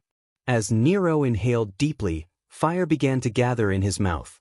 Fire dragon roar, he shouted, unleashing a large stream of flames toward the trapped vampires. The fire expanded, striking the vampires with immense power and incinerating them completely. Turning to the remaining 18 vampires, Nero prepared for the next fight. He coughed, not accustomed to using the fire dragon roar since he was no longer a dragon and lacked the dragon aura. This magic-based attack was painful to release. To regain the aura of a dragon, he would have to do what Siegfried did, kill a dragon. Seeing Nero cough, 4 vampires charged at him, but he swiftly sliced through them. Noticing 3 others attempting to teleport away, either to summon reinforcements or spread the word about him, he gunned them down before they could escape. Nero then faced another group of 9 vampires, who had formed a strategic formation with 3 mages at the back and 3 tanks in front, supported by 3 skilled fighters. He often struggled against the 3 attackers, and the mages began bombarding him from behind, forcing him onto the defensive. Frustrated, Nero stabbed Rebellion into the ground and clasped his hands together, summoning a bright light. White Dragon, Holy Ray, he declared. The light released multiple holy projectiles that struck the vampires, with the tanks managing to block some hits while the mages suffered injuries. The strike force took direct hits, and the 2 leaders were caught off guard by the unexpected holy attack. Thanks to Ascalon, which retained a holy attribute, he could wield this power, but it would leave him unable to use Dragon Slayer magic for the next day. Seizing the opportunity, Nero picked up Rebellion and dashed forward, eliminating the strike force before drawing Donner and firing at the tanks. Using his demonic energy to empower his bullets, he broke through their defenses, incapacitating them. He then turned his attention to the mages, shooting them down until only one remained, whom he grabbed by the neck. I know what it's like to lose. To feel so desperately that you're right, yet to fail nonetheless, he said, approaching the 2 remaining vampires. The one in his grip struggled, but Nero held firm. It's frightening. Turns the legs to jelly. But I ask you, to what ends? Dread it, run from it, destiny arrives all the same. And now it's here. With that, he snapped the vampire mage's neck and dropped him, moving closer to the vice commander. The commander, realizing the danger, attempted to contact someone through a magic circle but hesitated, wanting to play with Nero first. Or should I say, I am, Nero said as the vice commander pleaded for his life. Please don't do this. I'll be useful to you. I will tell you everything His words were cut off as rebellion pierced his chest. Nero pressed hard before pulling the weapon out and walking toward the last remaining vampire, the commander. Oh no, he's coming. Please save me. The commander whimpered, trying to escape. Nero picked up 4 swords from the fallen guards. No, wait. Please don't kill me. I'll do anything. But it was too late. In a desperate attempt to flee, the commander turned to look back at Nero, making a fatal mistake. A shot rang out as Nero aimed for the hilt of a sword, which flew and pierced the vampire's shoulder, pinning him to the wall. As the commander struggled to free himself, Nero approached, aiming Donner at his heart. Jackpot, he said, and with a loud bang, silence fell over the scene. Nero walked away from the aftermath, heading toward the labyrinth gate, entering the darkness as more gunshots and monster screams echoed behind him, eventually fading into silence. Hours later, at the labyrinth gate, soldiers arrived, their faces a mix of horror and amazement at the sight of the dead vampires, victims of the monster responsible for this tragedy. Gustavo rushed around with the vampire guards, examining the gruesome scene. Heads were missing, bodies cut in half, and the worst was Jack, who had been cleaved in two from skull to legs, indicating that the monster had descended from the sky. Surzex was examining the 10 vampires trapped in the ground, their upper bodies incinerated by a powerful fire, leaving only their legs intact. The intensity of the flames frightened him. He noticed a fallen angel assessing the damage with an artifact. Michael was conducting a similar examination, surprised and fearful upon sensing the aura of holy magic emanating from the scene. Like Surzex, another fallen angel was checking the damage and detaching remnants. Azazel observed as his subordinates analyzed the aftermath of the battle, his tablet displaying information that left him speechless. Zeus marveled at the destruction, wondering if it was the work of the Outrider and questioning the motive behind it. Odin wore a grim expression, wishing this tragedy had never befallen Asgard, thinking of his citizens suffering such a fate. He looked to Thor for insight, believing his son might be capable of confronting this threat. Sun Wukong sensed a terrifying ki, akin to a demon radiating immense power that was rapidly growing.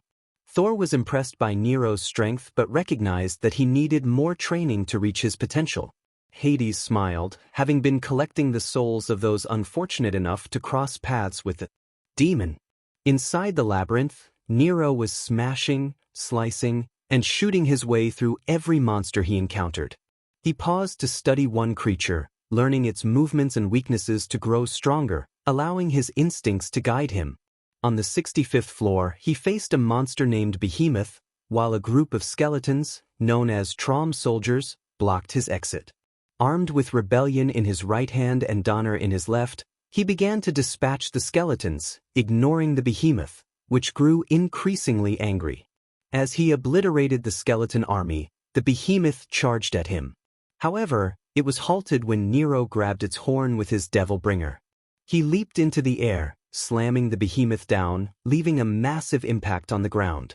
With half of its face buried in the earth, he tossed it into the air and unleashed a flurry of punches.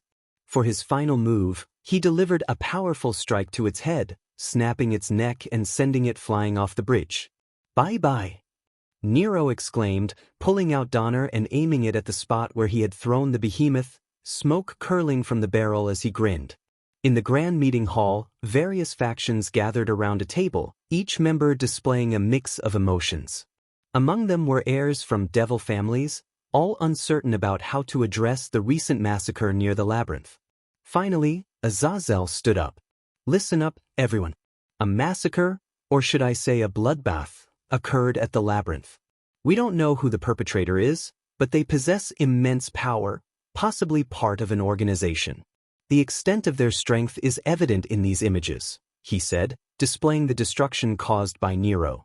The younger heirs and members of DXD were visibly shaken, some even fainting at the sight of the devastation inflicted upon the vampires. Why would they attack that place? There's nothing special about the labyrinth besides the monsters. Ash, the new Red Dragon Emperor, asked curiously. "That labyrinth has existed longer than we have," Michael replied.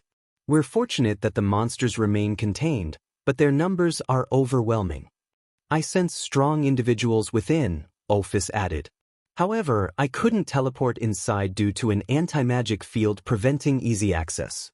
One must face the monsters directly." Scarlet remarked, "I can't recall what lies below. My dreams have never reached that depth. It's a place full of mysteries." Sun Wukong sighed, then shared his concerns. "This may be off topic, but I advise against confronting that creature. Its key is demonic and screams of power. If I'm right, it's down there growing stronger." Surzex responded, "Then we must do the obvious. Wait until it emerges and deal with it."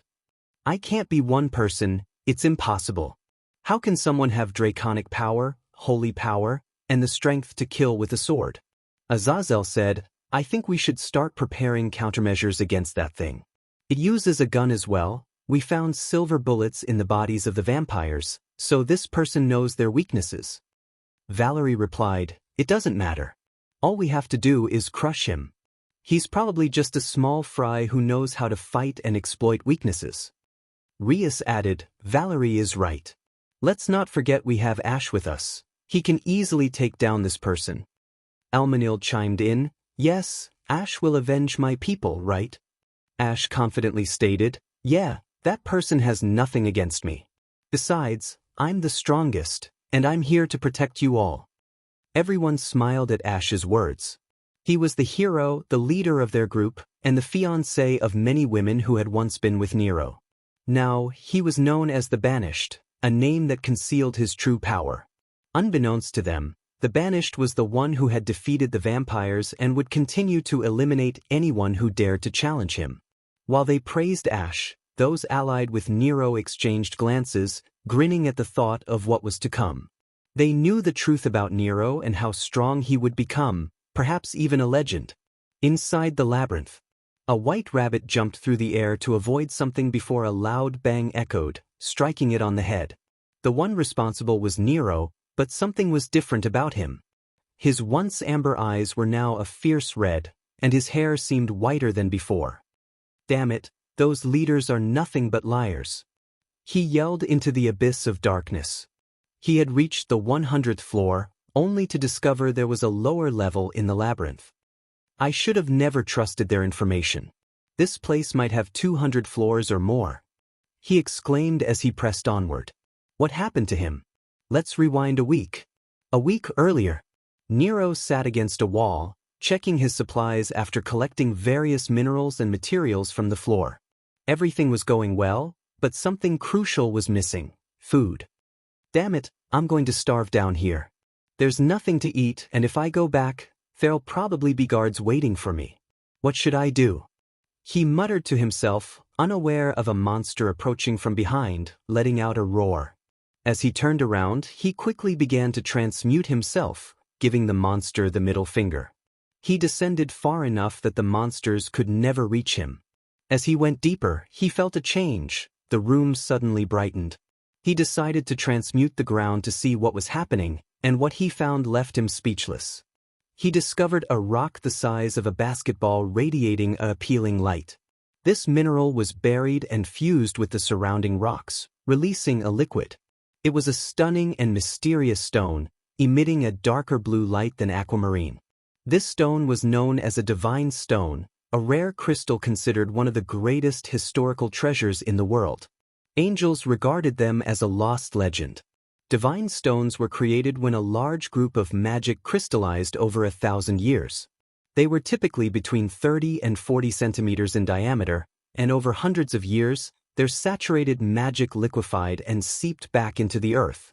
The liquid they secreted was known as ambrosia, which healed all wounds and was said to extend one's life as long as they continued to consume it. It was also known as the elixir of life, with legends claiming that God healed the masses with this same ambrosia. Nero laughed, holding the national treasure in his hands. "Ha!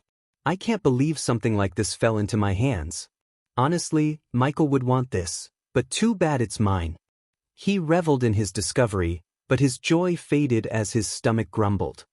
"Damn it, I haven't eaten yet," he muttered, rummaging through his backpack only to find it empty. "I should have packed more food. I didn't expect there to be more floors below." Thinking about how to find food, he realized his options were limited: either return and start over or find food here. But there were monsters. Could he eat them? He recalled the warning about humans consuming monster meat, but his stomach growled again, urging him to ignore the memory. He began to transmute the area into a cave until he finally reached the top, greeted by two monsters, a rabbit and a bear. When they turned to face him, they growled, but it had no effect on Nero. He drew his weapon, Rebellion, and threw it, jamming it into the skull of the rabbit.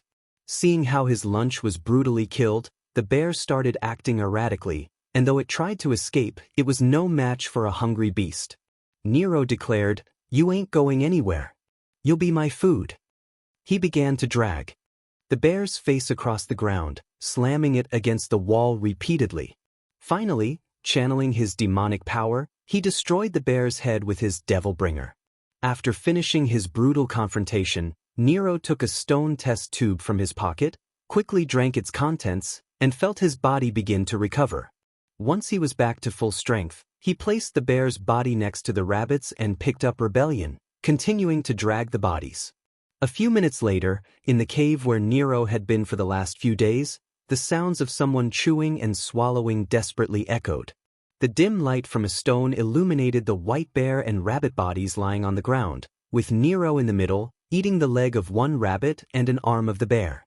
Imagine that in all this time, the bodies of these two remained untouched. "It's lucky, this way I have easier food," he muttered, washing down the raw meat with some water from the stone. After so many days, he didn't care what he consumed, as long as he could eat. Looking at the bear's corpse, he remarked, "I really gave you a beating, but that's what you get when you fight the unknown. Although your meat and that of the rabbit taste terrible, it's better than nothing." At that moment, as he voraciously devoured the bodies, an intense pain suddenly struck him. He gasped, feeling as if his body was being torn apart. The sensation of erosion perfectly described the horrible feeling he experienced. The pain intensified over time. What's going on? Gua! He cried out, the agony corroding his entire being. In desperation, he began to hit the ground, his trembling hand reaching into his pocket for the stone test tube. He bit the edge and drank its contents. The recovery water began to work, calming the pain momentarily, but soon the agony returned. "Why isn't it working?" he shouted, his body convulsing from the pain. Even the healing properties of the recovery water couldn't fully mitigate the effects. His regeneration ability was struggling. Screaming in agony, he pounded his fists and head against the ground repeatedly. Despite the immense torture, he endured for several minutes, determined not to die. His body began to change. First, his white hair turned even whiter, then his eyes glowed red, and his muscles and bones strengthened. Crimson lines appeared all over his body, a phenomenon known as muscle overcompensation, where the body adapts to intense strain by building stronger muscles. Nero had read that consuming monster flesh was dangerous, but hunger drove him to do it. The meat was toxic to humans due to the magic stones embedded in the monsters, granting them extraordinary abilities. As he suffered, that magic began to envelop his muscles and bones. This magic, called special magic, was unstable and could be fatal for humans, corroding their cells from within. In the past, anyone who consumed demonic meat would end up destroyed. Now, while Nero faced the threat of death from the meat, his regeneration ability and the water known as ambrosia kept him alive.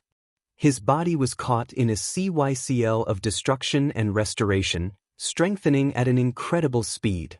As he convulsed, it was as if he was being reborn, shedding his weaknesses in a metamorphosis that echoed with his screams. In an unknown location, space was filled with nothingness and endless darkness, with solid rock-like meteors floating around. On one of those meteors stood a figure, a woman, though it was difficult to discern her appearance. But the woman had a smile like a crescent moon. She could hear the scream of the hero she fought against. She had been watching him ever since the day he sealed her away and was betrayed when he rose again, obtaining new power.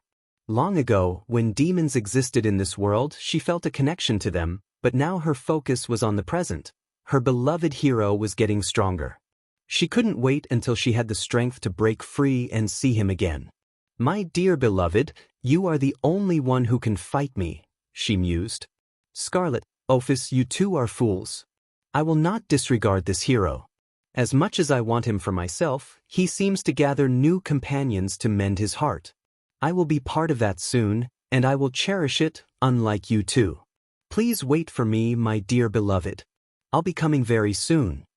With that, her aura began to swell, flooding the world around her. When the convulsions stopped, Nero collapsed. His hair was whiter than before, and crimson lines formed on his body, resembling the monsters that plagued this level. He lay still for several seconds until he began to move his right hand. Slowly, he opened his eyes and sat up. He opened and closed his hand repeatedly, letting out a sigh. "Wow, I'm still an idiot. I thought my regeneration would let me eat the meat of these monsters without issues. But I was so hungry I couldn't resist. As he checked his body, he was surprised to find it better developed than before. He had even grown a little. Strangely, he felt an overwhelming power within him, accompanied by a sensation of both cold and heat. Concentrating, he examined the crimson lines on his arm. What happened to my body? These lines are like those of the monsters here. Is this a side effect of eating monster meat? Maybe I should focus on my power. It might reveal something to me. He couldn't believe what he was feeling. His body felt different, stronger than ever, as if his abilities were merging. His powers had surpassed his expectations, now reaching the level of a mid-high class devil, with the potential to reach super devil class. It was a significant advancement. His ability of transmutation had evolved, offering new possibilities. How did I get stronger so fast? More importantly, what is this feeling of magic manipulation? Could I manipulate magic directly? No, that's impossible. Or is it? To clarify his doubts, Nero extended his hand and concentrated. The crimson lines emerged again, and he focused the sensation into his right hand.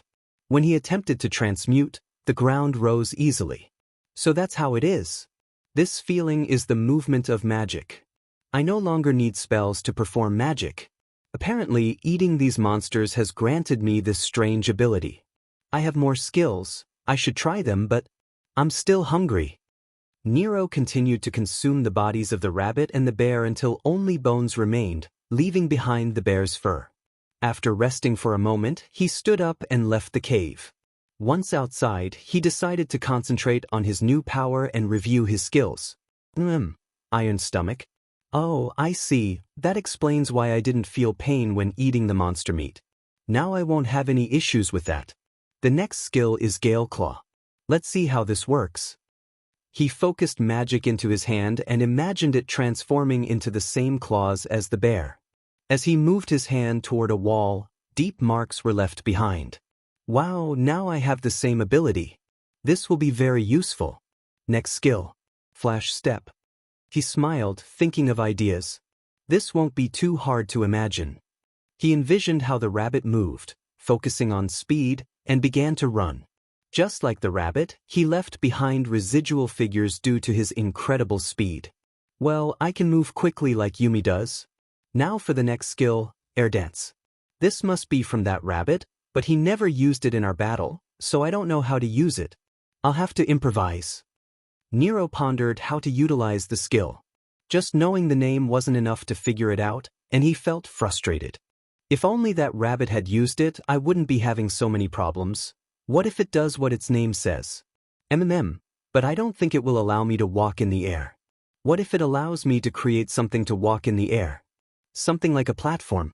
Immediately, Nero began to imagine a transparent platform in the air and jumped on it to test it. He was suspended in the air as if he were levitating. I got it. Who would have thought that eating those creatures would give me these skills? Nero laughed for the first time in a long time, but his laughter attracted some monsters. They were the same type of wolves that the rabbit, now in his stomach, had fought before, a group of 4 wolves. Nero saw them, but instead of worrying, he smiled. Wow, it looks like some mutts want to play. More food for me then. Nero concentrated while watching the wolves approach. At that moment, 2 wolves lunged at him, but Nero activated his ability Gale Claws, and with rebellion and a quick cut, both wolves were defeated. The other 2 wolves watched in shock, unsure of what had just happened. Nero walked over to the remains of the wolves, picked up a piece, and put it in his mouth. He chewed and swallowed it as if it were the most normal thing in the world. It still tastes as disgusting as the others, but hey, you can't do anything about it. Now let's see what new ability I have, he said, beginning to concentrate and review his new skills. So lightning field, what a disappointment. I thought I could throw lightning like I saw before, but I can only cover myself with electricity. Well, it's better than nothing. Besides, since they were the weakest here, they don't increase my power at all. He shrugged. At least they will serve me as food. The wolves trembled under his gaze, sensing that he viewed them as mere prey. His expression mirrored the one the bear had given him. Nero directed his murderous instinct toward them while smiling in a sinister way. The wolves realized the danger and tried to flee. Unfortunately, Nero used Flash Step and in a few seconds stood in front of them. "Where are you guys going?" he asked, smiling gently, but it was a terrifying sight. Nero transmuted the ground, creating two thick, large arms that imprisoned them. The wolves struggled, but it was impossible to escape. Nero approached and with a swift movement, he tore them apart. "Well, today was a great day. I got new skills, I'm getting stronger, my power increased, and I got a lot of food. I also discovered that if I eat monsters, I can increase my strength and gain new abilities. Yep, it was a great day." Nero collected the pieces of the wolves and quietly returned to his cave. A few days later, it had been several days since Nero discovered the benefits of eating monster meat. He had continued to descend levels, one after the other. From the level of the tar, he had descended a total of 50 levels. With his skills, weapons, and ambrosia, he advanced quickly. Although there were times when his life was at stake, thanks to ambrosia, he managed to survive. One such instance occurred on a level covered in poisonous fog. A 2-meter rainbow-colored frog spat out poison that caused immense pain, similar to what he felt the first time he ate monster meat. There was also a moth that spread scales causing paralysis. Fortunately, he had installed small chewable containers of ambrosia in his molars, allowing him to survive that level and enjoy a feast of moth and frog. He noticed that his teeth began to change but didn't give it much thought and continued moving forward. Another challenging moment came when he reached a level resembling a dense forest in an underground labyrinth. The temperature was extremely hot and humid, making it the most unpleasant place so far. The demons of this level included a huge centipede and living trees. The centipedes posed a significant challenge. When one fell in front of him, Nero immediately drew his gun and shot at point-blank range, but each time he hit a section of the body, it separated. Fighting one of these centipedes felt like battling 30 monsters. His firearm overheated from frequent use, forcing him to recharge it. Ultimately, he resorted to using Rebellion, Air Claws, and his Devilbringer to defeat them. That battle taught him about the weaknesses in his firearm usage, prompting him to improve his reload time. After defeating the centipedes, he encountered another type of monster, tree creatures similar to tree ants from RPG games. Their underground roots emerged, and their vines acted like WHPs. However, the most notable feature of the tree ants was not their trivial attacks. When they were in a hurry, they tossed aside the red fruits that had covered their heads. There was no harmful capacity in them. After defeating their foes, Nero's curiosity got the better of him, and he decided to try one. In that moment, the world around him seemed to pause. He stood still for several minutes, not due to any paralysis effect, but because the fruit was incredibly delicious. It was sweet and fresh, reminiscent of watermelon. Despite its shape and size, it was nothing like an apple. The displeasure he had felt from the relentless struggle faded away. His determination to continue descending, to grow stronger and return to Sikvara, reignited. After weeks of consuming only the tough monster meat, this was the first sweet thing he had tasted. When he finally reacted, Nero burst into laughter for a few seconds. Once he calmed down, his expression shifted to that of a predator on the hunt. He set out to track down all the tree ants in the area. When he was finally satisfied, he continued his journey, leaving the monsters extinct in his wake. This way, he had advanced to level now. Nero was inside the shelter he had created at level 150, focused on assessing his powers. "It's not bad. From what I see, I'm no longer the same as before," he said, glancing at his Devilbringer. In more than one way. His body had continued to change, becoming more pronounced. His nails had transformed into claws, and his Devilbringer was evolving and strengthening. "I guess this is because I don't have stable control of my power, or maybe my body is simply adapting to help me survive." He sighed. "The truth is, I have no idea. But it's not like it's important." Nero stood up, holstering his guns in his red coat and placing Rebellion in the holster on his back. This time, he had fashioned a bag from another monster's skin to carry some grenades he had made, along with several containers of ambrosia. He was preparing because he had discovered a strange structure at this level. It was an eerie space, and at the end of it stood a massive steel door. Is this a way out? No, there are some stairs over there, he said with a sigh, eyeing the imposing door. As he approached, he began to analyze it, noticing two statues holding swords that gave him an unsettling feeling. Well, I have no idea what to do, and those two are clearly going to attack. Brother, look. After such a long time, we finally have company. A voice called out from the statues. Nero's gaze shifted to the top of the statues, where he saw two pairs of eyes, one blue and one red. I see, came the voice from the statue on the right. What if we amuse our guest? You're right, we have to be good hosts, the other replied. What do we do? As the two creatures conversed, Nero's patience wore thin. All he wanted was to pass through, but their chatter drowned out his thoughts. Let me think, we need a good strategy, one of the statues said. Nero sighed, I'm already tired. Are you ever going to stop talking? In case you haven't noticed, your guest wants to come in, so can you get out of the way? Well, our mission is to defend this door, the red-eyed creature replied. Indeed, so we can't let you pass, the blue-eyed creature concluded. Both creatures leaped toward Nero. He noticed something peculiar about them. Despite their bulky bodies, they were missing their heads, which seemed to be at the tips of the swords they wielded. This day couldn't be weirder, he sighed, drawing rebellion. Taken by surprise, Nero had to evade two descending strikes from the brothers, grimacing as shockwaves erupted when each attack hit the ground. He countered by moving at the red brother, only to be shocked when the creature blocked his attack with ease. Dodging a horizontal slash from the blue brother, Nero muttered, At this rate, we will never finish. Activating his Devilbringer, his eyes turned red. He threw a powerful right hook, breaking through the red brother's defense and following up with multiple moves that sank into the creature's torso. Using his spectral hand as a shield, he blocked the blue brother's attack, then enveloped him with his spectral hand, lifting him and throwing him against his red brother, watching with amusement as they crashed into the wall. Both brothers struggled to regain their footing, staggering and losing their balance for a moment, an opportunity Nero seized. Activating his air dance, he moved with a speed that was impossible for them to follow, targeting their weak points and striking with precision. Ascending, descending, horizontal lunges, and cuts were the types of attacks the brothers were delivering. After a few moments, Nero finished his assault, stepping back to assess the aftermath. The bodies of his enemies lay in disarray, marred by deep cuts that had torn away significant flesh, exposing some bones.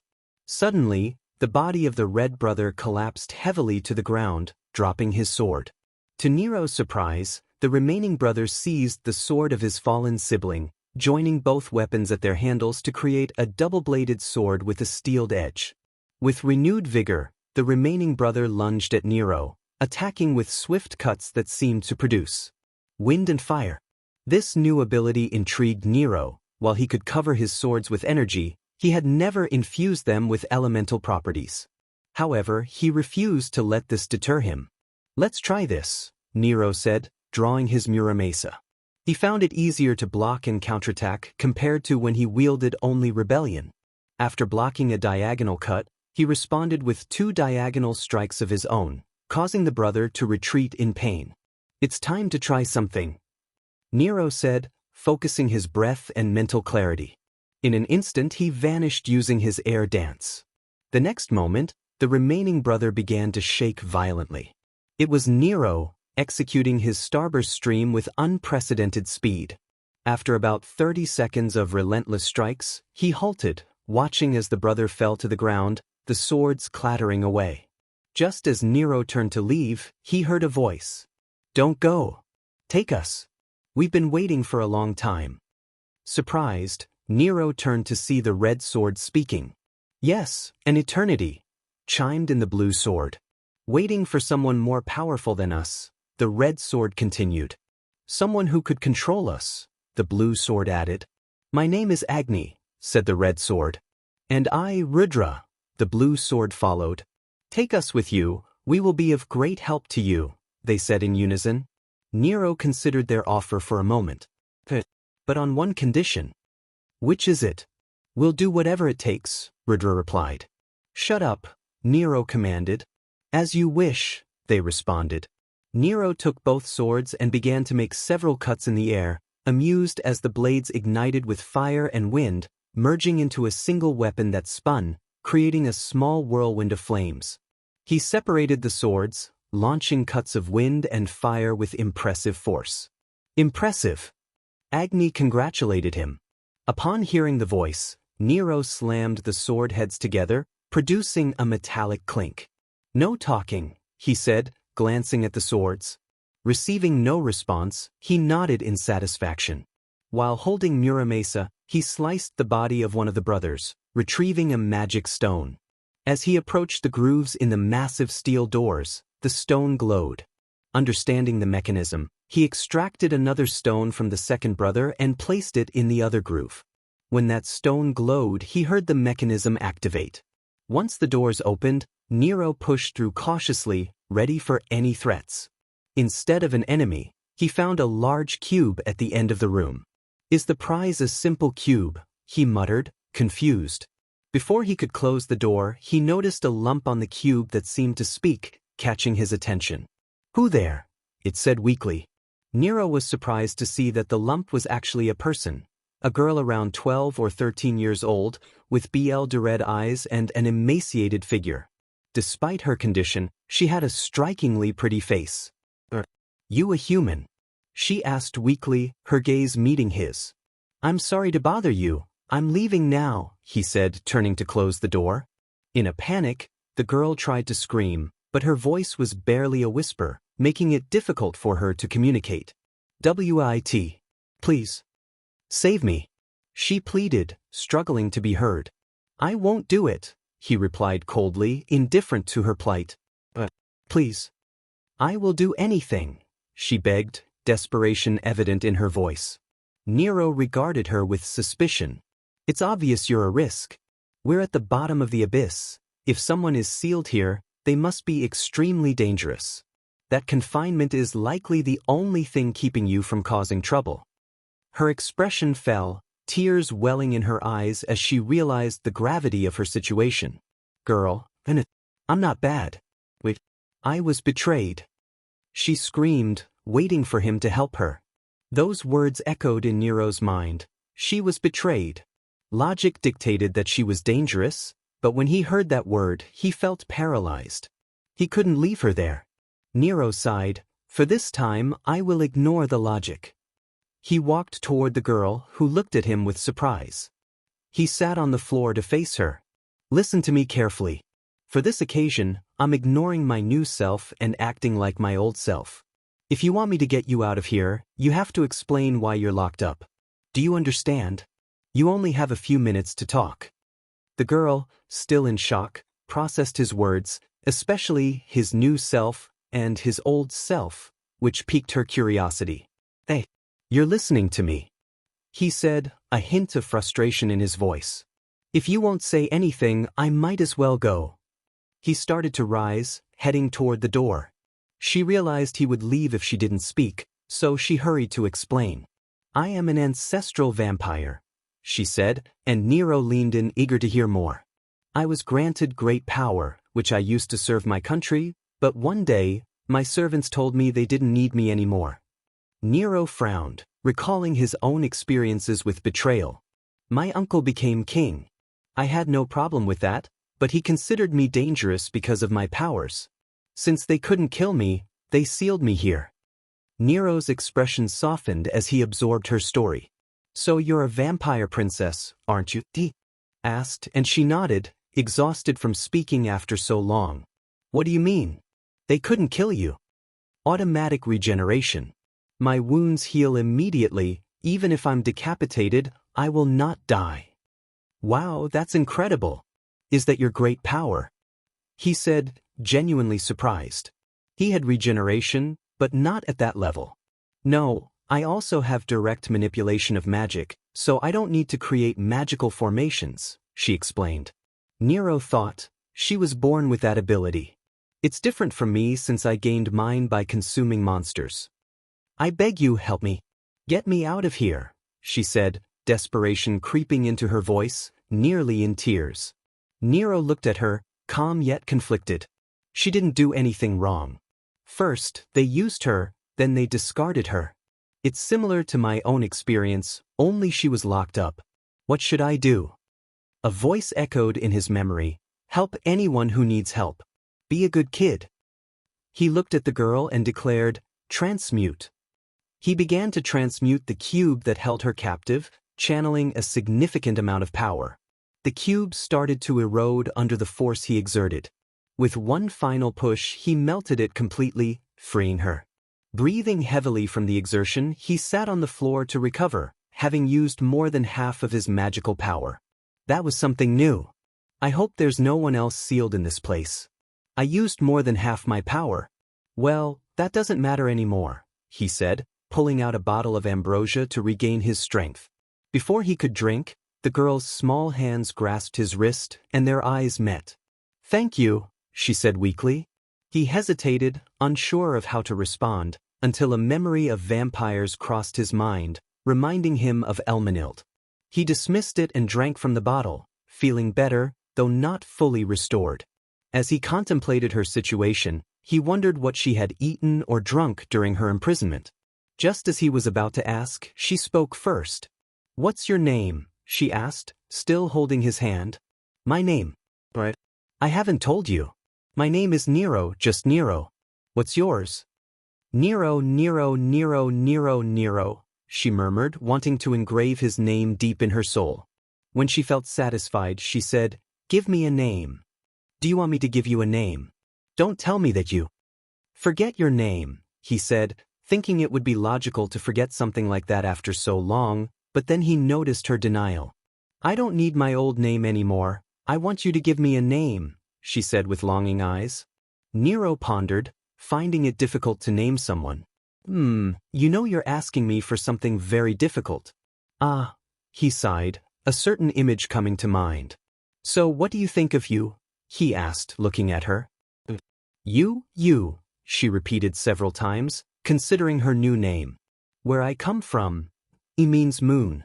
It occurred to me since it was the first impression I had when I saw your deep red eyes and your hair shining like a bright moon floating in the immense night, he explained, surprising her. Her eyes sparkled with happiness. So from now on I'm... Thank you very much, Nero, she said, and he nodded, noticing she was completely naked. He decided to take off his bearskin coat. Take it, you need it. It's not good to walk around like this, he said.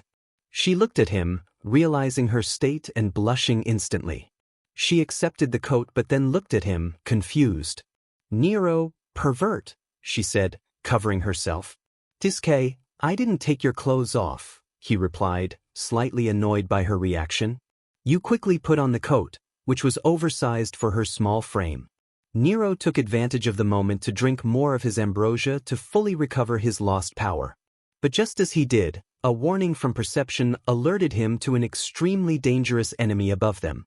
The roof suddenly collapsed. Nero quickly grabbed you and used flash step to retreat, glancing back at the source of the attack. The monster was an average of 5 meters long, with 4 huge, long arms and 8 legs. Its 2 tails ended in sharp stings, resembling scorpions. Unlike all the monsters I faced before, I can feel that this scorpion is in another category. This monster is very strong, he thought. He had sensed no other monsters besides Agni and Rudra before. This can only mean that this scorpion woke up when I released Yu's seal. It's the last resort to prevent her from escaping. If I abandoned her, I could escape without any problem. That would be the most logical thing. Nero hesitated, his gaze meeting Yu's. She was looking at him with unwavering trust, her eyes calm and resolute. She had entrusted herself to him. Seeing that determination, he smiled confidently. He had decided to protect her. The dull light in his broken heart reignited with a spark of purpose. For this girl who had been betrayed, he made a promise to protect her. If he couldn't respond to Yu's pleas, then he couldn't consider himself a man. Today I'm ignoring logic a lot. Well, it doesn't matter, he said, grinning at the scorpion. Come at me with everything you have. For getting in my way. I'll defeat you. As he declared this, He quickly took some ambrosia from his bag and offered it to you. She looked at him with watery eyes as he urged her to drink, surprised when her vitality began to restore. I need you to get on my back and hold on tight. He hugged her with one arm, lowering her so she could climb on. He knew he couldn't fight at full strength while protecting her, but he had no choice. Hold on with all your strength. She clung to him tightly as the scorpion shot a purple liquid from its sting. Nero evaded it by jumping to the side, watching as the liquid melted the ground. He found a safe spot and began to analyze the scorpion. It has two tails. One shoots acid, and the other I still don't know what it does, he thought, pulling out his guns. He began to shoot at the scorpion, a bullet traveling at 3.9 kilometers per second hitting its head and exploding. On his back, was astonished. With a weapon she had never seen before, he fired a flash of light. There were no signs of magic. It seemed like thunder running through his right hand without any magical formation or enchantment. In simple words, Nero was like capable of manipulating magic directly. They were the same and both were in the abyss. She ignored the scorpion and concentrated only on Nero. Meanwhile, Nero was using air dance to move in the air and avoid acid easily, but he wore a gloomy expression for the first time since he had eaten the bear. Using perception and magic perception, he sensed that the scorpion was about to make a move. Suddenly, the scorpion's tail elongated, and its massive sting shot toward him at incredible speed. Just as he prepared to dodge, the sting exploded in the air, scattering pellets everywhere. Sheet! Nero exclaimed, quickly shooting at the pellets and using steel legs to kick away those his firearm couldn't hit. He then stowed his firearm and pulled out one of his grenades, throwing it at the scorpion. The grenade exploded, covering the scorpion in burning tar. A new invention he had created from the tar he collected earlier. The tar ignited at 3,000 degrees Celsius, wounding the scorpion, which glared angrily at Nero. Kisha! The scorpion roared, launching itself at Nero with its 4 arms outstretched like cannon shots. He dodged one with a jump, another with flash step, and evaded the rest with swift kicks and jumps. After ensuring you was still clinging to him, he used flash step to reach the scorpion's back and began shooting, but the attacks only left scratches. Realizing his firearm lacked the power to inflict real damage, he activated Gale Claw and attacked, but the scorpion's tough shell absorbed the blows. Frustrated, the scorpion raised its tail to shoot more pellets. Nero jumped and dodged, staying airborne with air dance, and threw another incendiary grenade at the scorpion's back to keep it occupied. Nero thought, that thing has 2 tails, one for pellets and another for acid, plus a hard shell. My weapon isn't powerful enough, and while Gale Claw can cause some damage, I need to be cautious of any hidden tricks it might have. I think I'll be safe for now. Hold on tight, he instructed. She replied, gripping him tighter. Using air dance and flash step, Nero charged toward the scorpion's face. As he approached, he filled his lungs with air and unleashed a thin stream of fire, using Fire Dragon, Roar. The flames expanded, striking the scorpion's face as it tried to shield itself with its arms. Yu was astonished to see Nero breathe fire, the only creatures she knew that could do that were dragons. After stopping the fire, Nero noticed the scorpion's arm shell had melted, and he couldn't help but smile with pride. This is the fire learned to kill a dragon. I haven't tested it yet, but I believe I can kill a dragon with it. Gathering power in his right hand, he activated Devilbringer, which manifested a second arm. He began delivering powerful punches, breaking the scorpion's arms and leaving it with only 2. Furious, the scorpion rose and aimed its tail at him. Realizing its intent, Nero quickly fired another shot from Donner. The scorpion attempted to dodge, but Nero's shot altered direction, striking and destroying one of its tails, causing it to lose balance. Nero carefully drew Rebellion from his back, ensuring not to harm you, and enveloped it in his demonic power for added strength. He used Flash Step to close in on the scorpion, taking advantage of its unsteadiness to sever another arm. Nero continued to use Flash Step and Air Dance to move swiftly, cutting at the scorpion's legs and other vulnerable spots. The once impenetrable shell could no longer withstand the relentless attacks of rebellion infused with demonic power. He also kicked the scorpion to destabilize it whenever it attempted to use its tail for pellets, spitting fire to weaken various parts of its shell. You watched in awe as Nero showcased his true strength. In a short time, he cornered the scorpion, and victory seemed imminent. However, in a moment of overconfidence, he made a critical mistake. Just as a cornered animal can become desperate, so too could the scorpion. Suddenly, a powerful cry came from the scorpion. Chi 3. Nero felt chills run through his body and immediately tried to withdraw with flash step, but it was already too late. The surrounding terrain began to vibrate, and countless fragments were expelled from the earth. Deepening! Nero exclaimed. This was a complete surprise. He was going to escape desperately into the air, but he twisted his body to protect you from an approaching fragment. This action caused him to lose his balance. He managed to dodge using rebellion and steel legs. Out of the corner of his eye, he saw the scorpion shoot its pellets quickly. Nero's face stiffened. If he wanted to protect you, there was only one way. Clenching his teeth tightly, he used his Devilbringer to summon a larger spectral arm that surprised you and swung it around to deflect all the pellets, though not all of them were avoided. He sustained some injuries but avoided anything fatal. Since you was on his back, he decided to take the few needles that struck him. The impact threw him back, causing rebellion to fall from his grasp. He rolled on the ground, the intense pain coursing through his body. You was thrown from his back by the crash. Despite the pain from his wounds, they began to regenerate, allowing him to quickly shoot a bullet with Donner towards the scorpion's tail, destroying it. Without wasting time, he threw a light grenade, which blinded the scorpion. Knowing that wouldn't distract it for long, he took out his ambrosia and drank it to recover immediately. Once healed, he started looking for you, but she found him first and rushed to his side. Nero! She cried anxiously, her usual composure shattered as she was on the verge of tears. I'm fine. Don't worry, just trust me. Now, where the hell did rebellion fall? He replied, still focused on the fight despite her concerns. Why? She asked, tears forming in her eyes. What? He responded, confused.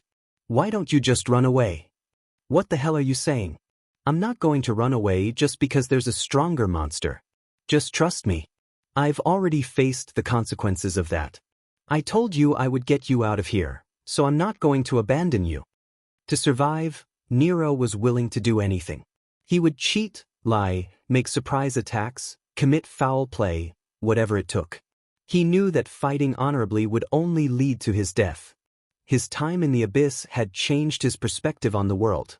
His heart felt shattered and corrupted by the factions, and he found himself slowly abandoning his humanity. Yet, when he met you, he realized he couldn't abandon her. Something inside him wouldn't allow it. In that moment, he recognized that he had not entirely lost his humanity. There was still a spark within him, rekindled by her and all his friends and allies. For that reason, he refused to abandon her. He got up and started to clean himself off.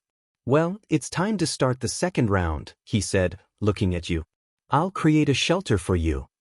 He placed his hand on the ground and transmuted some walls around her. With that done, he turned his gaze to the scorpion, which had already recovered and was now focused on him. Wait, I can. You began, but Nero interrupted.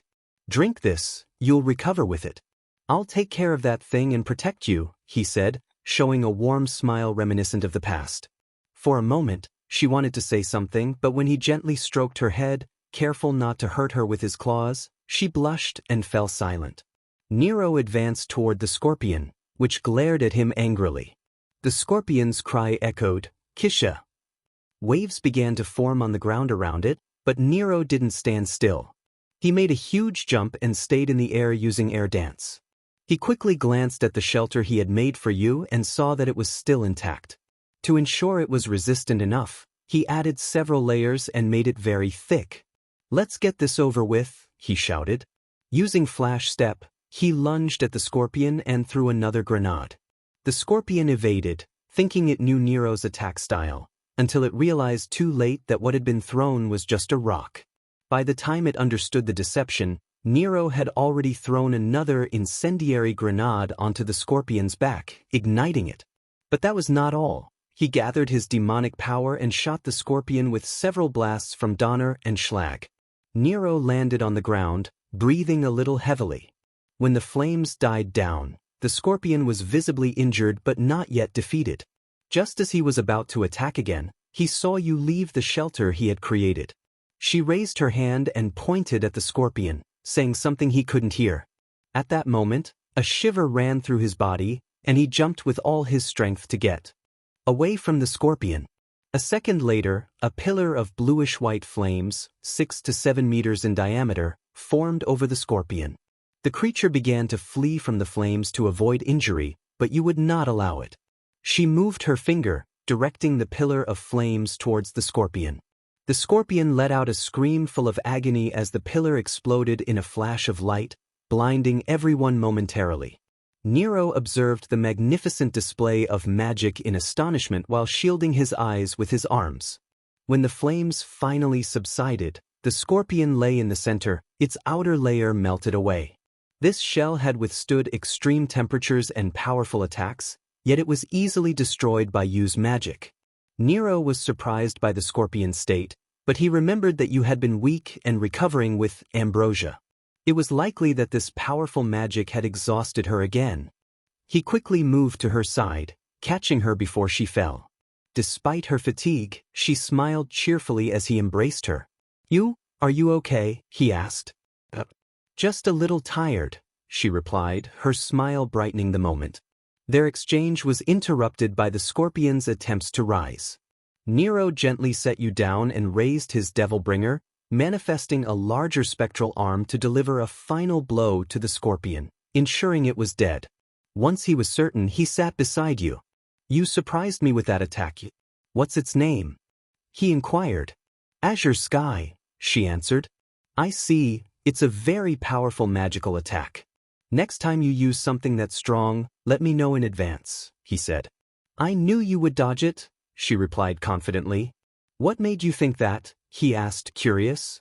"I just felt that you would understand what I was going to do without me telling you," she explained. Nero sighed. "Well, it's true that I could understand you just by looking at you, but I still insist you let me know next time. I don't want to end up like that scorpion." "I will do it," she promised.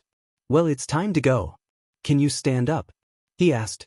"No, the strength I recovered I used for that attack," she admitted. "Even after drinking all the ambrosia I gave you, you haven't fully recovered." "How strange," he noted. "There's a way to recover faster," she said, looking at him intently. "What is it?" he asked, intrigued. "Drinking BLD," she replied. "That's right. You're a vampire, so it makes sense for you to recover faster that way." "Well, then what are you waiting for?" You looked at him in surprise. It was the first time someone had offered their BLD. She crawled toward him and sat on his lap, timidly biting his neck. Nero felt his energy being drained slowly as he embraced her, waiting for her to finish. For a moment, you trembled, then buried her face deeper into his neck, drinking eagerly. Perhaps it was his imagination, but he thought she seemed happy, possibly because it was the first time she had tasted BLD in many years. After several minutes, she finally pulled away, liking her lips with a satisfied expression. Nero was captivated. Her once emaciated skin now glowed like porcelain, and the color returned to her cheeks, a rosy pink. Her crimson eyes sparkled with warmth as her small hands caressed his cheeks. "Delicious," she said, sending a slight shiver down his spine. "I guess you're feeling better now, aren't you?" he asked, standing up. She confirmed. "Great, let's gather what's important and get out of here."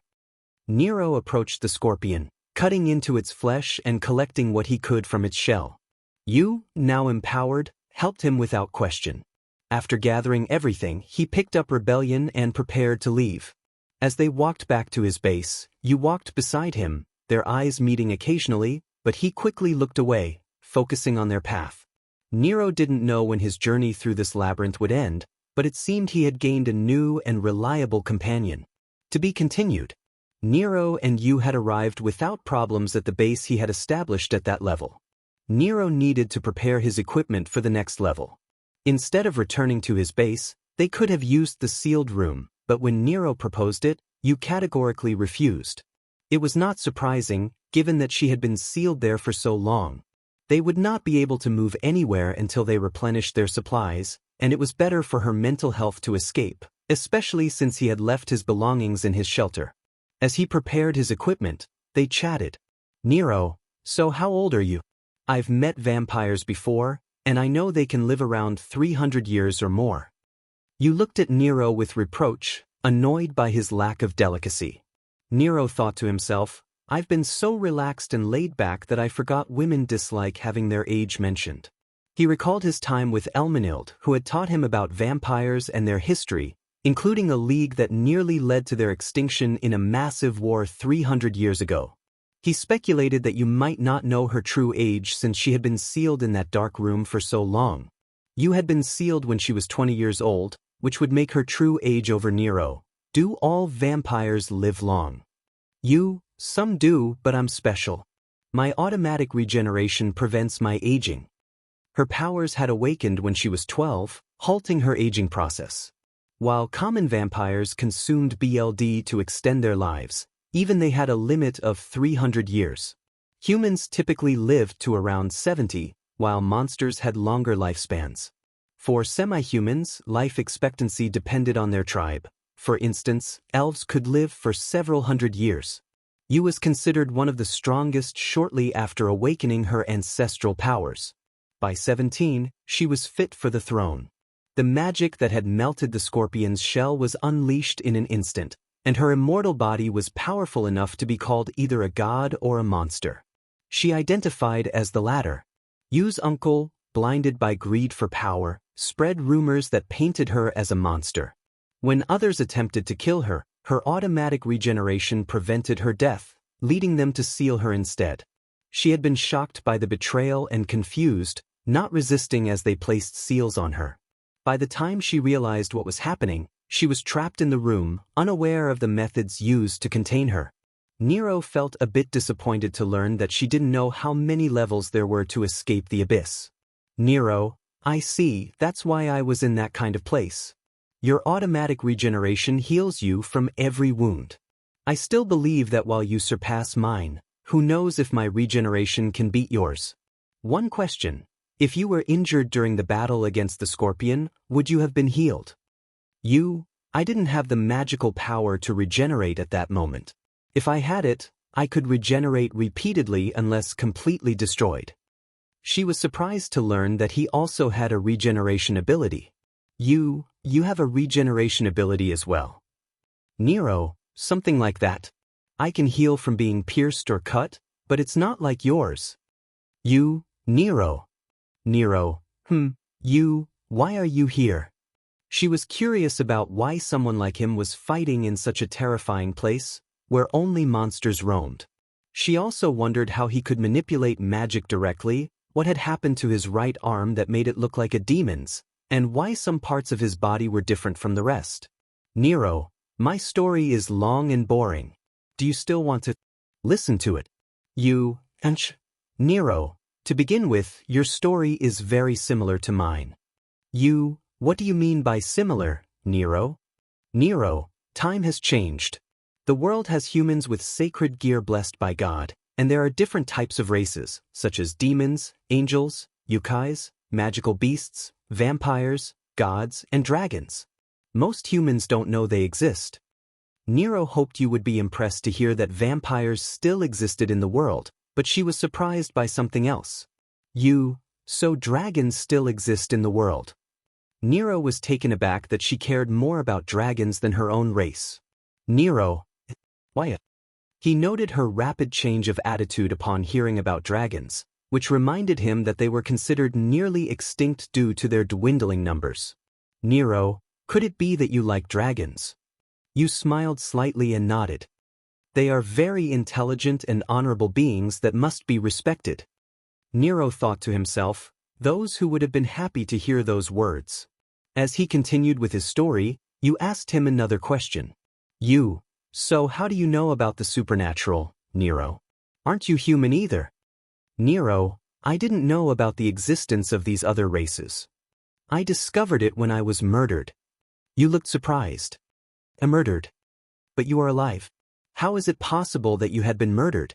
Nero replied, that's where my story begins. What happened? Little by little, Nero began to share his tale with you. He recounted how he was killed by his first girlfriend, how he was turned into a demon, and the events that followed. It was the first conversation he had had in a long time, and somehow, it made him feel happy. Talking to you alleviated his loneliness. He never imagined he would share his story with someone outside of those who already knew him. Nero spoke of his sacred gear, a powerful weapon capable of killing gods, and how it contained the soul of a mighty dragon. He described his battles, from breaking the marriage commitment of his amethyst to fighting the fallen angel Kokobiel, and his rivalry with the god Loki. He detailed all the struggles he faced to avoid embarrassing his amethyst and to make her proud. Finally, he recounted his battle against Trihexa and how he realized he had been used by the faction, betrayed by those he loved. He shared the pain of seeing them with someone else and how he became the new hero of the faction, only to be betrayed again by his partner, Drake. He spoke of how he was turned back into a human by Scarlet and Ophis, and how Sikvara helped him overcome his depression. Now, he was training to become stronger and to surpass his past self, supported by allies and friends who believed in him. As he finished, he noticed you sobbing, her anger directed at the race she once respected. Concerned, he asked, "What's wrong?" With tears in her eyes, she replied, "It's so sad. You suffer like me." For a few seconds, Nero stared at her in surprise. He hadn't expected her to cry for him. He approached her, wiped her tears, and smiled.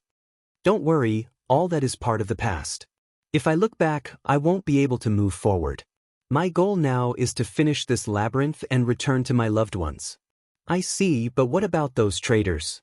Will you seek revenge?" "No," Nero said firmly. "If my goal was revenge, I would do nothing. They'll receive their punishment when they realize who their hero really is."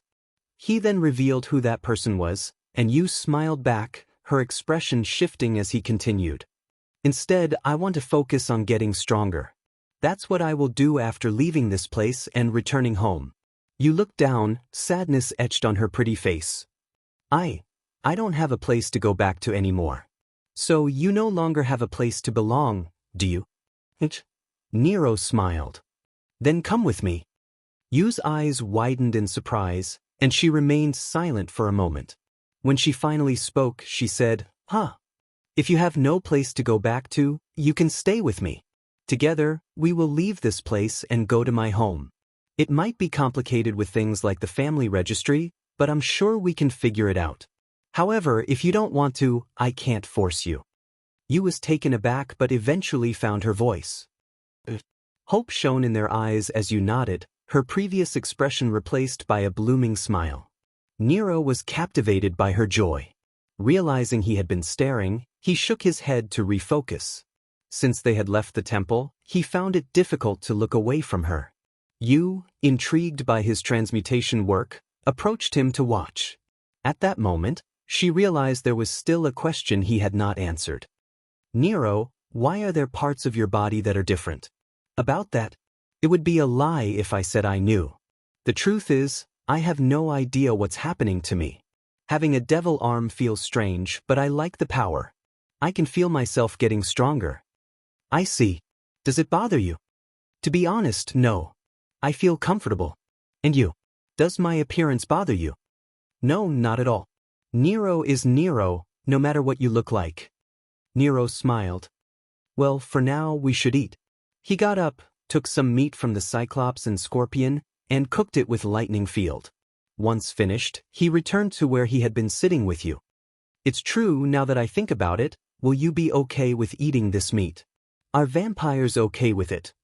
Since the day he decided to do anything to survive, Nero had been eating the flesh of monsters every day. He remembered that ordinary people could not eat them, or they would die.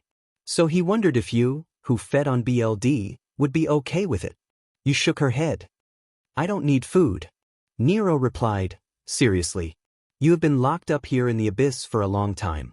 If I were you, I would be able to eat whatever I find. Are you sure you don't want to eat? I'm sorry, but I already ate, she said. Seriously? What did you eat? He watched her belly, confused about when she had eaten and what it could have been. Seeing his confusion, she pointed down and licked her lips. Nero, you were very tasty. Upon hearing this and seeing her lick her lips, Nero felt chills and unconsciously began to move away slowly. Wait, what do you mean by that? A nice flavor, she replied. What are you talking about? Your BL tastes like a vegetable and meat soup that was cooked slowly. As Nero began to move away, she got closer to him. Why, it should have a horrible taste because of all the monster meat I've eaten. It's impossible for it to taste good. When she mentioned his BLD, he remembered that when she had given her BLD the first time, she had said something similar. It was likely that was why he felt she drank his BLD happily. While he was lost in thought, Yu seized the opportunity and threw herself on top of him. He wanted to free himself, but surprisingly she immobilized him. An intense and dense flavor. She exclaimed. What? Sikver? He shouted. You liked her lips. Time to eat. Dear grandfather, you are in heaven. I decided to do anything to survive, so I completely immersed myself in the darkness. I thought there would be no turning back. However, someone showed up to get me out of there. She has appealing red eyes and lovely blonde hair. It would be a lie to say I wasn't captivated when I saw her. Grandpa. Even though she seems addicted to drinking my BLD, I'm happy to have her by my side. Now I'm just wondering what the future holds for me with this appealing girl. In Nero's cabin, 3 individuals were having tea and snacks while discussing a boy named Nero and the concept of a HRM, waiting for another girl who would arrive soon. Suddenly, they sensed something was about to be taken from them. Rhea wore a smile that didn't show anger, but her aura suggested otherwise. A figure from that aura resembled a demon wearing a mask with a lance ready to strike as she let out a soft fufooth. Lyta remained calm, but when she opened her eyes, they showed anger as she turned toward the direction of where Nero was in the labyrinth. Sikvera trembled in anger, waiting for Nero to return and face the consequences of his actions. In the forest, the last girl arrived where her beloved Nero was living, wanting to discuss him with his lover. Kurumi had an aura like Rhea's, but it was larger and scarier, making birds flee for their lives as they heard her voice make a coo coo coo coo, her eyes wild like a beast. A few minutes later, you had finished eating her new favorite food, Nero. Once he managed to free himself from her grasp, he began to eat the flesh of the monsters. Afterward, he started crafting parts for his new weapon under Yu's watchful gaze, which he noticed but didn't mind. In fact, he liked that she enjoyed what he was doing. Nero, she said, calling his attention, your gun has a name, she asked curiously. My weapon. Its name is Donner and Schlag, he said, lifting his guns with pride. I like it, she replied with a smile, making Nero happy. Do you really like it? He asked, looking at her. If I like it too. You chose my name, so any name you choose is good. Thank you. Well, soon we will start moving, so rest for a while, he said, beginning to pack his things. He placed grenades and bullets in strategic spots in his backpack, and once everything was ready, they began their journey, although you took from his BLD whenever she could. A few days later, Nero said, some traders, were they the ones who built the dungeons? He asked, surprised. You nodded in affirmation. And what else do you know about them? He inquired, wanting to learn more. Nero, she said, looking at him, confused. Yes, what's up, you? He asked, eager to know her thoughts. Do you think this is the right time to talk about this? She asked, still confused. Nero, if you mean the situation we are in, then yes, no problem. Nero was running while carrying you, with a strange type of monster chasing them. The monsters roared as they pursued the two, numbering around a few moments earlier. The two had descended 10 levels, forming a strong team. You handled the magic while Nero took on various roles, using attacks like Donner, Rebellion, and Fire Dragon Shot, a fireball attack. Their teamwork allowed them to defeat any monster that crossed their path, leading them to a vast area resembling a petrified forest. Initially, It seemed quiet until the ground trembled, revealing a Tyrannosaurus rex adorned with a appealing flower on its head. Although the creature appeared intimidating, the flower softened its presence. As the dinosaur noticed them, it prepared to attack. Nero and Yu exchanged a determined glance. On 3, they said in unison, launching their attacks. Yu's fire spear pierced the dinosaur's mouth, while Nero's fireball struck its lower body. Nero, I think that was a bit much for one monster. Yu, I don't think so. Nero, you're right, he conceded, patting Yu's head. She beamed at the affection, which was becoming more frequent. Nero then used perception to detect 10 nearby monsters. They concealed their presence to observe the behavior of the dinosaurs, noting that they hunted in packs, similar to wolves. Their new enemies resembled raptors, but with tulip flowers on their heads. Nero, wait, I want to try something, he said, spotting one raptor left alone as the others retreated. He aimed Donner at the flower on the raptor's head. The creature froze for a moment before collapsing. Did it die? She asked, confused. Nero, I don't think so. It seems to be alive. Is the flower just a decoration? But it looks cute. Nero raised an eyebrow, puzzled by her tastes. As they observed the raptor, it began to stir, disoriented, and focused on the flower on the ground, stepping on it, which surprised both of them. Nero, is it angry at that flower? So it hates it, she said, a hint of sadness in her voice. Nero, maybe someone put it there to tease him. The raptor continued to stomp on the tulip until it seemed satisfied, then noticed Nero and Yu, who were watching without any particular emotion. Nero, it seems he didn't realize the flower was there, he remarked, noting the raptor's obliviousness. So it was bothering him. They both felt sympathy for the raptor, who, confused, bared its fangs and lunged at them. However, Nero swiftly shot it down, ending the creature's brief moment of freedom. Nero, looks like there's bullying among monsters. They intimidated him, poor thing. Nero, well, that won't happen anymore, he said, glancing at the raptor's body. He sensed more monsters approaching and moved to a better position. Nero, seriously, why does everyone have flowers on their heads? Who is putting them there? They're still cute, she replied, just as another group of raptors arrived. Nero, let's finish this, he said, aiming at the dinosaurs. If you want, I can take care of them, she said, feeling Nero lift her. He used air dance to elevate them, creating a platform with aerodynamic while you cast ice prison, freezing the raptors in place. Nero, well done, I expected nothing less from the vampire princess. You puffed up with pride. But I can't cast another one like that. As Nero descended to the ground, she uncovered her neck to regain her strength. At that moment, Nero noticed something with his perception. There were more than 100 monsters approaching them. Nero, we have enemies approaching us, he said, and you stopped what she was doing. I wanted more, she pouted. You'll drink later. Something very strange is happening here, and it surely has to do with those flowers, he replied. It may be some kind of parasite, she suggested, and Nero understood instantly. You're right, we must take care of who is controlling them. The main body, she confirmed, and Nero nodded. Although at the moment, we are a little surrounded, he said, looking at the dinosaurs encircling them. If we don't take care of the controller, we will be against this whole floor. Now that I think about it, I know how to find it. The closer we are to the one who controls them, the more anxious they will be to protect that place. Tell me, can you run? She shook her head. Nero, carry me, she said, stretching her arms toward him. You want me to do that so you can drink my BLD, right? He asked, and she nodded. I'm glad you told me beforehand. Let's go, he said, lifting her up. She began to drink from his BLD as he moved away from the group of dinosaurs that were energetically chasing them. He was surprised to feel more presences joining the chase, and they found themselves fleeing from at least 200 monsters. You continued to take his BLD to recharge her energy while casting magic to fend off the dinosaurs trying to get too close.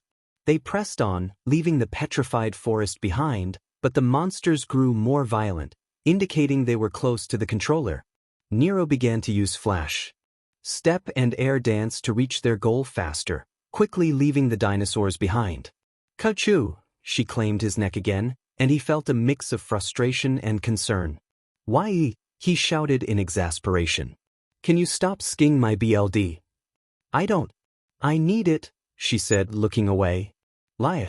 I know you've barely used magic since the last time you took a sip," he replied reproachfully. "Ah, the flowers are draining my strength. I feel faint," she admitted, weakening. "Don't say that. I know you're fine, I can feel your strength," he reassured her, but she only pouted. Even in their tense situation, you seemed more focused on drinking his BLD. They entered a crack in the ground that perception detected as a sign of life, considering the monster controlling the others. "Well, now they won't be able to reach us," he said as they squeezed through the narrow opening. "Good job," she said, still in his arms. "You know, I think you can let go of me now," he suggested as she clung to him. "I don't want to," she replied stubbornly. "You know the thing that controls them is here." "I must be mobile," he explained calmly, hoping to convince her. "Mao, there is no other choice," she said reluctantly as she slid down from him. They began to walk, and moments later, they reached what seemed like a bedroom. Suddenly, countless projectiles flew in their direction.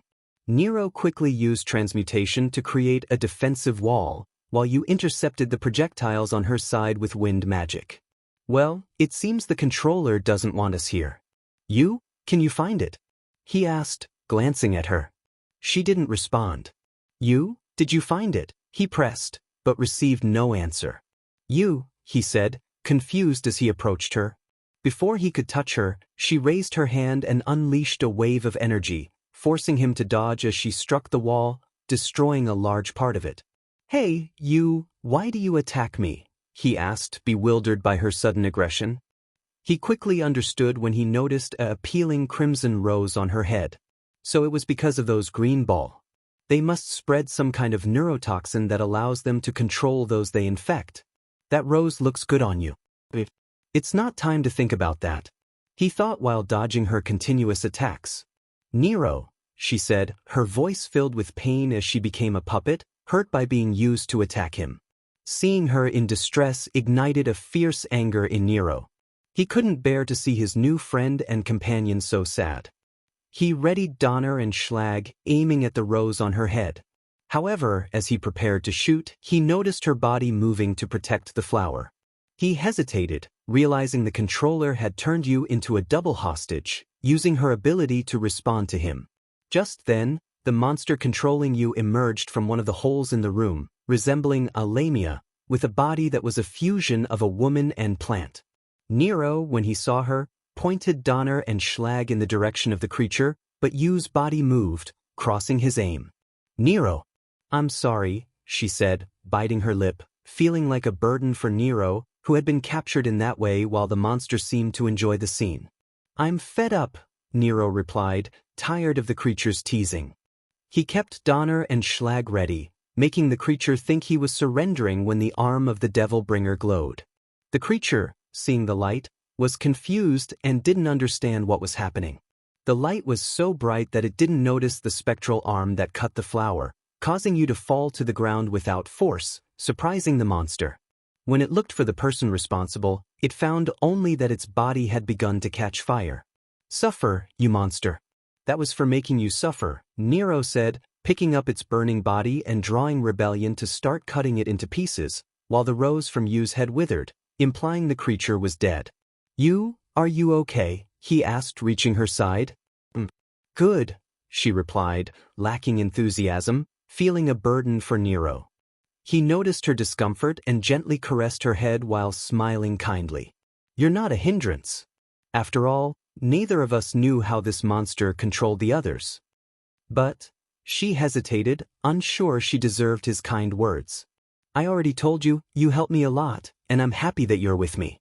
It was just an accident, so don't blame yourself for this, okay?" "Okay," she said, smiling and allowing herself to be comforted by his words. "Well, now we can go through this floor without problems," he said, getting up as you seem to regain her strength. Nero, she said, drawing his attention.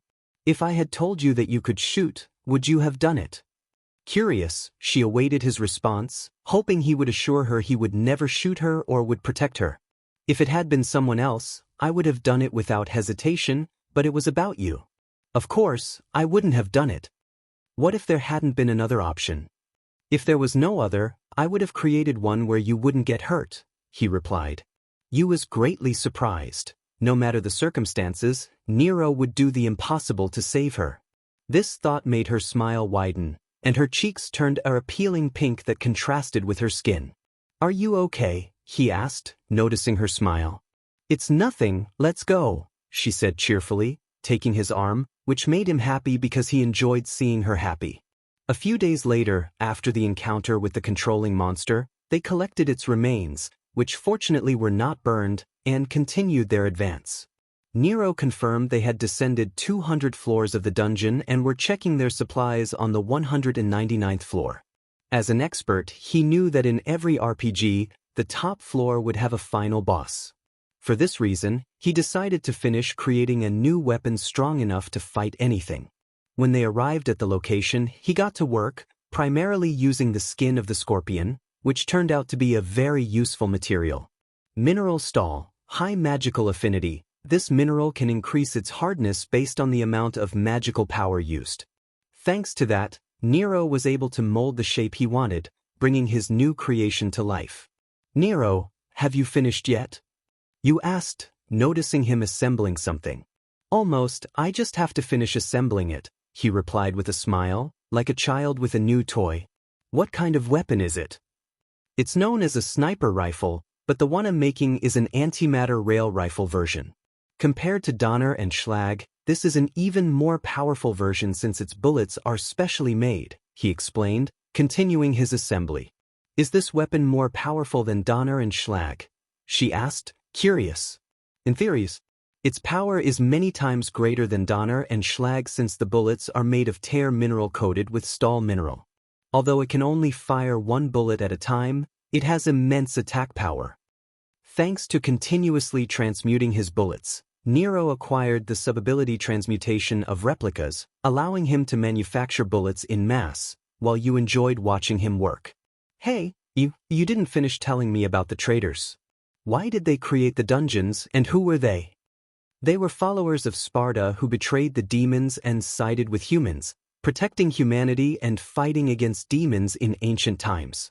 They built the dungeons to destroy the underworld, she explained, her tone lacking much emotion. Nero. Sparta. Where have I heard that story before? Well, what happened to them? He asked, eager to satisfy his curiosity. Their plan was discovered by the demon Lord Mundus, which forced them to flee to the ends of the world.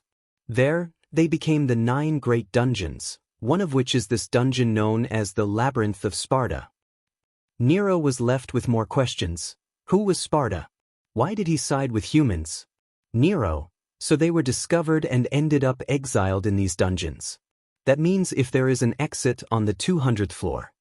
He glanced at the door leading to his last opponents. It's likely.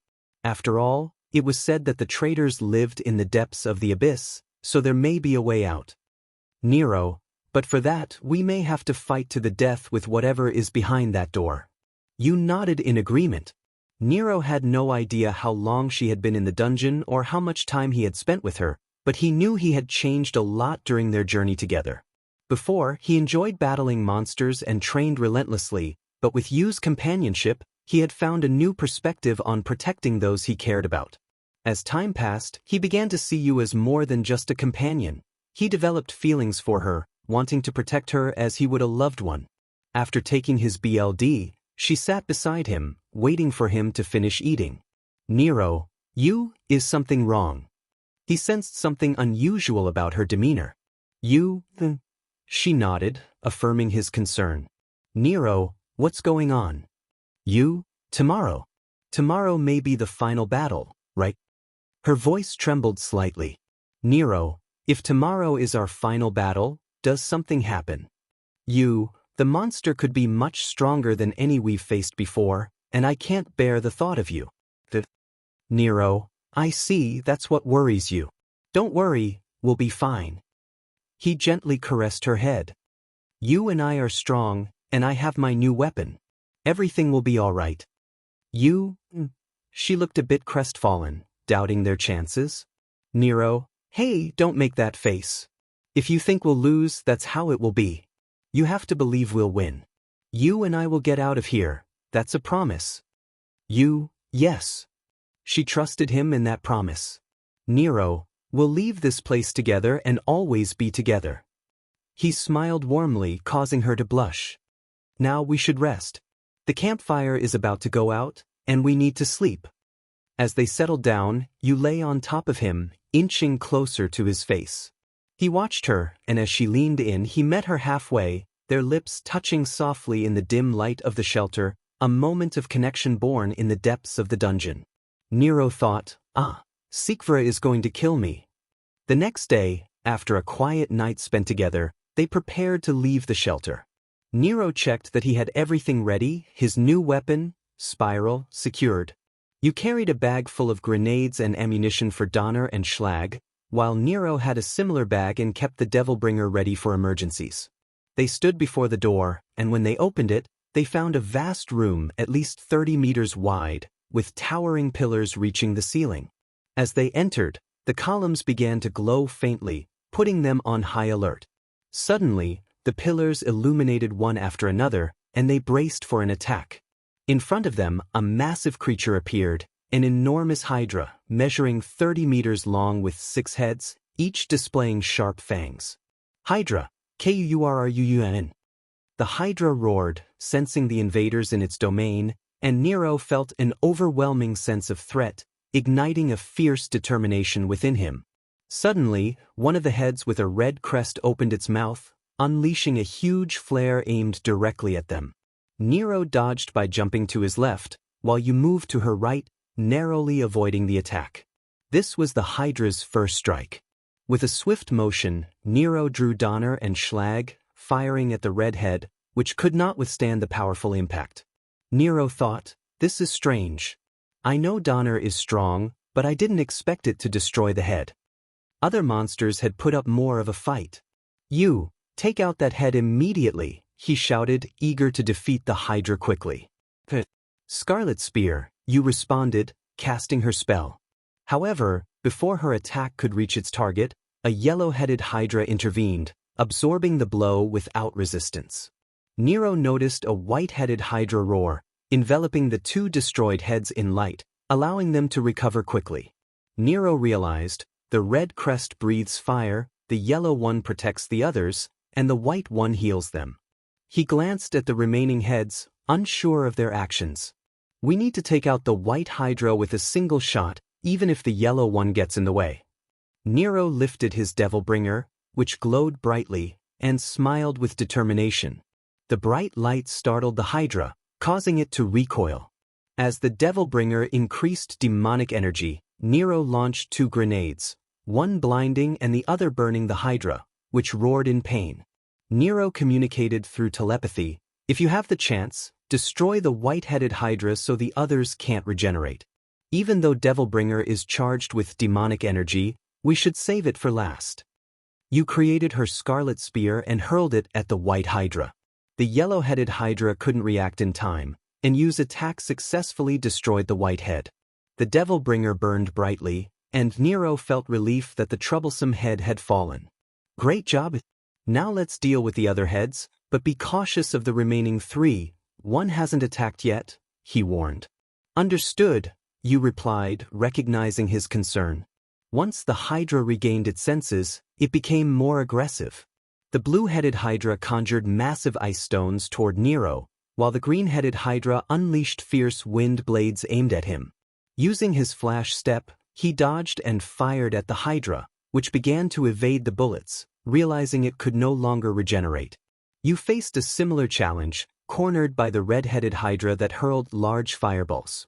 She took cover behind a pillar to conserve her magic, but when the red head paused, she seized the opportunity to throw her Scarlet Spear at the blue head, which was attacking Nero. The spear struck true, destroying the blue head. The yellow-headed Hydra, seeing this, charged at Yu's hiding spot, demolishing the pillar. With no cover left, she quickly retreated as the red Hydra continued its assault. From her bag, she retrieved 2 grenades and threw them at the red Hydra. It dodged, closing its eyes, mistakenly thinking it would be blinded again. Instead, both grenades exploded, releasing ultrasonic waves that stunned it. When it regained its senses, it opened its mouth to attack, but was unable to move due to the effects of the second grenade. "I got you!" Yu exclaimed triumphantly. She conjured a wind spell, sending blades of wind that perfectly severed the red Hydra's head. Satisfied with her success, she glanced at Nero, who was focused on the last 2 heads. Noticing the green Hydra was about to strike, Yu prepared to cast another spell, unaware that the yellow Hydra head was right behind her. Just as it lunged, a loud sound echoed through the room, bang. And the head exploded from a single shot, causing you to turn and see Nero, who had also taken care of the green Hydra head, holding his new weapon, Spiral. Nero fixed his gaze on the last remaining head. A black Hydra, and with a precise shot from Spiral, it was destroyed in an instant. Yu was left in awe at how effortlessly Nero had defeated the final head. As he approached her with a smile, she jumped into his arms, embracing him as they shared a joyful moment. "We won," she exclaimed, beaming with happiness. "See, I told you that we—" Nero began, but his words trailed off as he sensed something amiss. "Nero?" Yu asked, confused by his sudden silence. Her surprise grew when he pushed her away, and as she rushed to understand his abrupt action, she quickly realized why he had done it. Where before the two were together, now you could only see Nero with large wounds and his body expelling smoke as he collapsed. "Nero!" Yu screamed, very worried. "Moments before." "See, I told you that we—" Nero didn't finish his sentence when his perception detected something. His Devilbringer began to blink rapidly as a warning, and for a brief moment, he saw the lifeless body of the Hydra as another head emerged, a silver Hydra that quickly opened its mouth. "Nero!" Yu said, confused by his sudden pause. Nero knew he didn't have time, so he pushed Yu away just as a powerful surge of energy hit him. When it stopped, his body was extremely hurt, and he fell to the floor, unable to stand. Despite the pain and being close to losing consciousness, he refused to give up. He knew you couldn't face that creature due to its immense magical power, so he carefully began to rise. "There's no way. I will not allow that thing to hurt her," he said, using his weapon, Rebellion, to support himself. He had survived thanks to his great physical and magical endurance, along with his ability, Diamond Skin, though it had come at a cost. His right eye was severely damaged, and his body was in a serious state.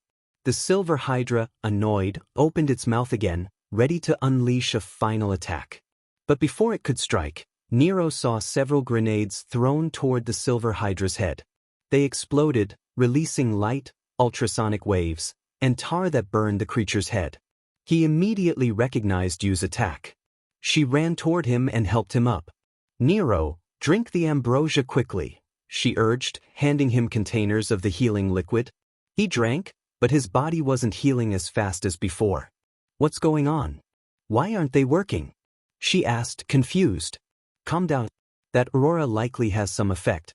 "Interrupting my healing," he replied, breathing painfully. "An effect?" "Yeah, it said that the Hydra has a powerful poison capable of killing any creature.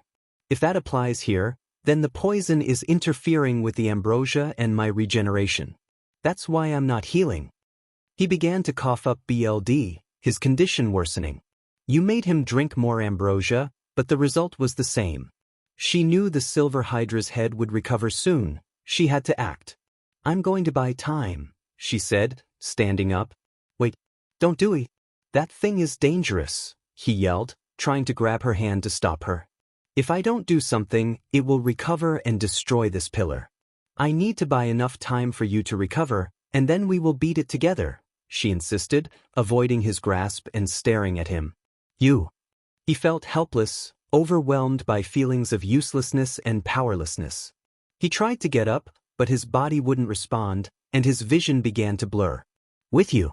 When she emerged from behind the pillar, She saw the silver Hydra's head glaring at her menacingly. With her magic reserves low, she decided to strengthen her body instead of attacking. Just then, the silver Hydra began firing light bullets. You ran to dodge the attacks while throwing grenades, but the head avoided them. Taking advantage of the distraction, she used an electric spell to shoot at the Hydra's head, but the bullet had little effect. Huh, she exclaimed, surprised that her attack had caused no damage. The silver Hydra seized the opportunity and launched a barrage at her. She dodged quickly, but one of the light bullets struck her shoulder. She groaned in pain but pressed on, dodging the other bullets. Her automatic regeneration began to heal her, but it was slower than usual, and she realized the poison was affecting her too. If she continued to take hits, her magic would run out. She searched her bag for more grenades but found none left. The silver Hydra continued its bombardment, growing tired of chasing her and slowly cornering her. Despair began to consume you. As she attempted to escape, a light bullet struck her leg, causing her to fall to her knees in pain. The silver Hydra took advantage of this and launched another attack. You saw how the light bullets approached her. She tried to stop, but her wound prevented her. Just as the light bullets were about to hit her, she felt something holding her and quickly pulling her away. She looked up and saw that it was Nero. "I'm sorry for taking so long, he said, looking at her. "Nero," she replied, surprised to see him. A few minutes earlier, Nero had been lying against a pillar, unable to get up. Yu's battle against the last head had begun. Despite the time that had passed, the ambrosia and his regeneration had not yet finished healing him, and his vision was becoming increasingly blurred. "DMN. I have to help you," he thought, but his attempts to rise were futile. He didn't give up, though, continuing to try even as his consciousness began to fade. In his subconscious, he lay on the dirt of the wasteland, unable to feel or hear anything. A single thought ran through his mind: I've died. Nothing had changed. Just like the other time he had met someone important, he couldn't save her, and now it seemed the same fate awaited you. This realization filled him with anger, and he clenched his fists tightly. "It's all my fault." "You know that's not true," a nostalgic voice replied. He opened his eyes to see another version of himself standing before him, with bright brown hair and glowing yellow eyes. "Are you me? What are you doing here?" Nero asked. "Of course, don't you remember? I'm still behind you," the other self replied. "But I thought you disappeared when I walked past you." "Did you forget what you said, idiot?" "What I said." Suddenly, a flash of memory appeared. "Can you keep up with me?" "My butt." "Right back at you. You're the one who's got to keep up with me." "It's true. I said that. Even if I lost everything, I still walk forward," Nero acknowledged. "That's right. Since that day, the light has been following you, guiding and pushing you forward. You thought I was gone, but now I have to save you from a weaker trihexa trying to kill you. And to top it off, a girl has to defend you. Where is your pride as a man or a dragon?" Faced with those words, the old Nero might have argued back, but the current Nero knew he had no time to waste if he wanted to save you. He contained his irritation and took a deep breath. Also, Nero raised his hand to signal his other self to stop. Noticing the seriousness, the other self fell silent. "There is no time for explanations or discussions. The most important person for me is risking her life right now. I need to know 3 things. First, what is your name?" "Alright, my name is Light Issei, the one who walks forward for a brighter future and is part of the light magic you're using. My next question is, who is that guy?" He pointed into the distance at another person sitting alone, surrounded by shadows and darkness. "Are you talking about him?" Light Issei asked, pointing at the figure. "Well, if I had to say, he would be my alternate self. You could name him Dark Issei. He represents the past and despair, wanting everything to go back to normal. He's the manifestation of your darkness powers." "I see. So there's a part of me that wants everything to be a lie, a picture of a happy world while suffering lurks outside." "Yeah, he hasn't moved from that spot in a long time, even when you told us to keep up with you." But without either of us knowing, Dark Issei started to look around, spotting Nero and beginning to rise, slowly walking toward him, ready to envelop him in darkness.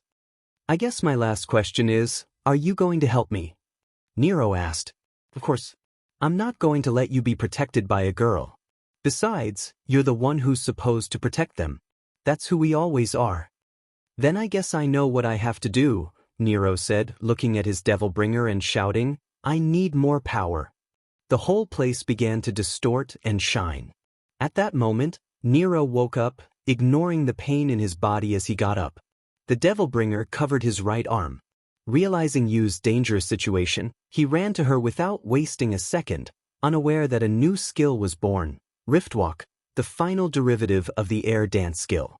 It allowed him to move at extreme high speed and heightened all 5 senses to process information easily while in this mode. The silver Hydra head stared at Nero. He looked back at it while holding Yu. "Nero, I'm sorry for taking so long, Yu." "You, Issei." He lowered it and stepped forward, never taking his eyes off the last head of the Hydra. "Nero, are you okay?" "You, yes." He smiled. "Nero, thank you for protecting me. Now I'll take care of it." "You, Nero, your Devilbringer." "Nero, it's my partner, the best there is, better than a so-called red dragon." The Hydra was staring at Nero, having noticed the change in him and remaining alert. As the Devilbringer glowed even brighter, a blue aura surrounded Nero, frightening the Hydra. For the first time, it felt fear, sensing that this challenger was a demon. The beast, however, showed what seemed to be a grin, knowing it was going to die but unwilling to back down. Nero disappeared from Yu's sight. She was surprised but then noticed he had jumped and was preparing something while in the air, showcasing the Devilbringer in a bright blue light. "Nero, I'm sorry, but this is over for you," he said, weak but determined, as lightning crackled around his body. He was using Lightning Field along with his original spell, Lightning Dragon Slayer Magic, Raisoku Shundo, which allowed him to move at lightning speed, about 150 kilometers per second, 93 miles per second. Lightning Devil Smasher. A powerful blue ray was launched as he moved at high speed. Nero used Riftwalk, causing everything to slow down as he connected his fist with the Hydra's head. The room trembled from the impact, revealing a dead and smashed head of the Hydra. Nero collapsed as the light from his Devilbringer faded, realizing what he had achieved, but he immediately began to vomit BLDU, Nero. She screamed, extremely worried about his condition. A magic like that could have killed him. Nero lost consciousness, feeling relieved that Yu was safe. To be continued. Nero's cabin. We currently see 4 individuals, Sikvera, Lyda, Rhea, and Kurumi, who were discussing one person, Nero. They were sharing their feelings towards him and contemplating starting a relationship with him. They knew that Nero could attract any woman, so Sikvera, who preferred order over chaos, planned a meeting with those interested in him. What she didn't expect was to discover her childhood connection with Kurumi. "Sikvera, I still can't believe that Issei was Nero and Rumi was Kurumi," she said, still surprised. "Kurumi, that's right. Who would have thought we would be together again, Sikchan?" "Lyda, I still don't understand how you guys know each other. Could you please explain?" "Rhea, that's right. You two still haven't explained how you know each other." Sikvera, well then, it all started when. Flashback. Commercial District, 10 years ago. A small blonde girl, wearing a white dress under a large green raincoat with a pink ribbon and cat-eared hood, stood outside a manga store, waiting for it to open. "Sikvera, just a few more minutes, and I can finally buy it." As if on cue, the door opened, and the little girl excitedly ran inside to look for what she wanted. Moments later, the little girl searched the store but couldn't find the product she was looking for. "Sikvera, it's not here. I guess the person in charge has it in the back." She approached the manager. "Manager, I think I still have one saved," the saleswoman said, looking in a box. "A little one, you're in luck. I still have one, and it seems it's the last one." "Sikvera, great. Please give it to me." She paid for her product and left the store happily, heading to a nearby park to sit on an empty bench.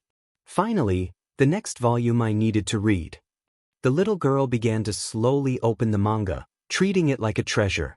Her excitement was evident. She was about to read her favorite series from the Gundam franchise. Despite being a girl, she was a big fan of mecha. Waiting patiently outside the manga store had been worth it. It was an appealing day after the rain, and she had snacks to enjoy while reading. It was the best day of her life, and she thought nothing could ruin it. A ball hit the little girl in the face just as she was about to read her favorite manga. Issei, a boy with brown hair, exclaimed, "We're sorry," alongside Kurumi, a girl with a short bob haircut and red eyes. Both were around the same age as the little blonde girl. "We didn't mean to hit you with the ball, I was just really excited to kick it hard," Issei explained. Kurumi added, "I told you not to kick it too high. I couldn't catch it." Their conversation was interrupted when the girl who had been hit glared at them. "Get lost!" Sikvera shouted angrily, trying to return to her reading. But then she screamed in dismay when she saw her manga had fallen into a puddle, completely ruined. Tears welled up in her eyes as she clenched her fists in frustration. "It cost me so much," she ummed, feeling both angry and sad. Issei, noticing her distress, said, "Hey, don't cry. I'm sorry, I didn't mean to throw it at your manga. It was an accident." Kurumi rummaged through her backpack and pulled out another manga. "Here, I'm really sorry for what my friend did. I'll give you this manga I brought with me. I was going to read it with Nero, but please don't cry." Issei was about to stop her, insisting it was his fault, but Sikvera's eyes lit up when she saw the manga Kurumi offered. "It can't be," she exclaimed, wiping her tears. "It's the same one I bought. The person at the store said it was the last one. How do you have another copy?" Kurumi explained, "I live nearby, and my mom bought it for me because I did well in school. I haven't read it yet because I have a lot of chores, but you can keep it." "Thank you, you're very kind," Sikvera said, embarrassed as she covered her face with the manga. "I'm glad you're not sad anymore." "Well, I'm going now," Kurumi said, taking Issei's hand to go play elsewhere. "And I'm really sorry about the manga," Issei added, looking regretful. "Wait," Sikvera called out. "Would you like to read this manga with me? It'll be more fun if we read it together." The boy and girl exchanged glances before breaking into smiles. "Of course," they both exclaimed happily, sitting next to her. "By the way, what are your names?" Sikvera asked. "My name is Kurumi, but you can call me Rumi if you want," she said with a smile. "I'm Issei, but you can call me Ise or Nero, my nickname," the boy added. "And what's yours?" "Sikvera, but you can call me Sikchan since you want me to call you Rumi and Nero," she replied timidly. "Nice to meet you, Sikchan. I hope we can be good friends from now on," Issei said, extending his hand. Sikvera blushed as she took it, and Kurumi joined the handshake. Minutes passed as the children read the manga together, enjoying sweets until they finished both the story and the treats. "Flashbackins. That sure takes me back," Kurumi said, reminiscing about her childhood with Nero. "It's a lovely story, Sikvera," Rhea commented. "Don't call me that. Just call me by my name since we're now sisters in Nero's HM, and we should come to a mutual understanding," Sikvera replied. "She's right. I don't want to act like the Gremory family when they fight over him like he's an item," Lyda added. "That's true, they don't appreciate him. If there's more to discuss, we should talk to them first," Kurumi said, looking at Sikvera. "I'm glad we came to an understanding," Sikvera said with a nod, gazing out the window. "I wonder what he's up to now and hope he comes back home soon." A day later, the first thing Nero felt as he slowly regained consciousness was that his body was wrapped in something warm and soft, like a cozy bed with delicate blankets and a fluffy pillow. It felt nostalgic, but he couldn't understand how that was possible, especially since he had been in a dungeon. Nero thought, "What the hell is happening? If I'm not mistaken, this feeling is that of a bed. What is a bed doing in this horrible and deep abyss?" he thought, feeling very confused. Nero tried to move his right hand to confirm he wasn't dreaming, but he realized he couldn't move his arm. A strange warmth enveloped him, a feeling he hadn't experienced in a long time since being away from Sikvera. "Ahem." A soft escaped his lips as he pressed slightly with his right hand, fully waking up and understanding his situation. The first thing he noticed was that he was indeed in a bed, though curtains obscured his view. A light above illuminated the space, something he hadn't seen since he had traveled into this hell. This is not normal. Where in Thor's name am I? What's going on? He said, bewildered as his fingers brushed against something soft. On Nero Aham, things continued, and without thinking, Nero lifted the blanket covering him, revealing a appealing blonde girl clinging to his right arm. Confusion washed over him as he realized he was also naked. Now I understand what Sikvera meant about controlling my instincts, though it's not easy. Hey, you wake up. He called, trying to rouse her. She murmured, reluctant to wake. Nero felt her grip tighten around his arm, preventing him from moving. He tried to shake her awake, but she only let out soft sounds as his hand brushed against her. Yu's skin is very soft, like Sikvera's. Wait, not the time for comparisons. Hey, you wake up. He said, a hint of annoyance creeping into his voice. He needed to free his arm, but her grip remained firm, and she continued to make sweet sounds at his touch. Calm down. It's not the time for that yet. He thought, struggling against his instincts. No. Stay still. You needs to wake up. He shouted, trying to shake off his instincts. In a moment of desperation, he activated his ability Lightning Field, sending a jolt through her. Baba baba. She exclaimed, releasing her grip as she jolted awake, her eyes widening as she registered him. Nero? She asked, seeing his frustrated expression before he relaxed. Yeah, good morning, he replied with a smile, relieved to have regained control. But before he could catch his breath, you jumped into his chest, tears streaming down her face. I'm sorry, I didn't mean to worry you, he said, pulling her closer and tightening his embrace. I'm very worried about Issei, she said, her voice trembling but relieved to hear him speak. They held each other for a while until you finally calmed down.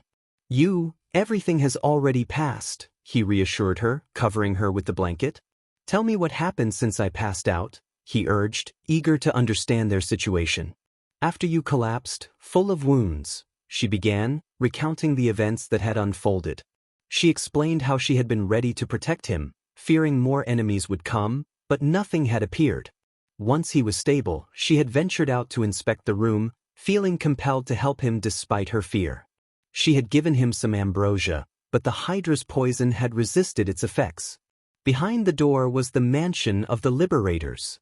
I see, we are in the Liberator's lair, Nero said, taking in his surroundings. The place was huge, but I found this bed, you continued, caressing it. She explained how she had carefully laid him down and given him more ambrosia, which had helped him heal slowly. Even knowing he was safe, she had chosen to stay by his side and, exhausted from the ordeal, had fallen asleep in his arms. Nero smiled at you, who had been taking care of him. Thanks, he said, gently caressing her head. She beamed at his affection, her cheeks turning a soft pink, which made Nero feel inexplicably happy. Hey, I still wonder something, he said, trying to gather his thoughts. Why am I naked? He felt a twinge of confusion, hoping she hadn't taken advantage of him while he slept. They were just starting their relationship, and he didn't expect anything like that so soon. You were dirty, so I cleaned you, she replied, holding up a piece of clothing from the side of the bed. Nero noticed her liking her lips, which made him uneasy. I understand that, but why did you lick your lips? He asked, a bit apprehensive. And why were you also naked? You chuckled softly, which only added to his confusion. Wait, what are you laughing at? Did you do anything while I was sleeping? And stop liking your lips. As he continued to question her, you responded with playful glances, leaving him feeling more puzzled. Realizing she wouldn't give him a straight answer, he decided to explore the area. He searched for clothes and was relieved when you found some outfits of various sizes, indicating that more liberators lived in the labyrinth.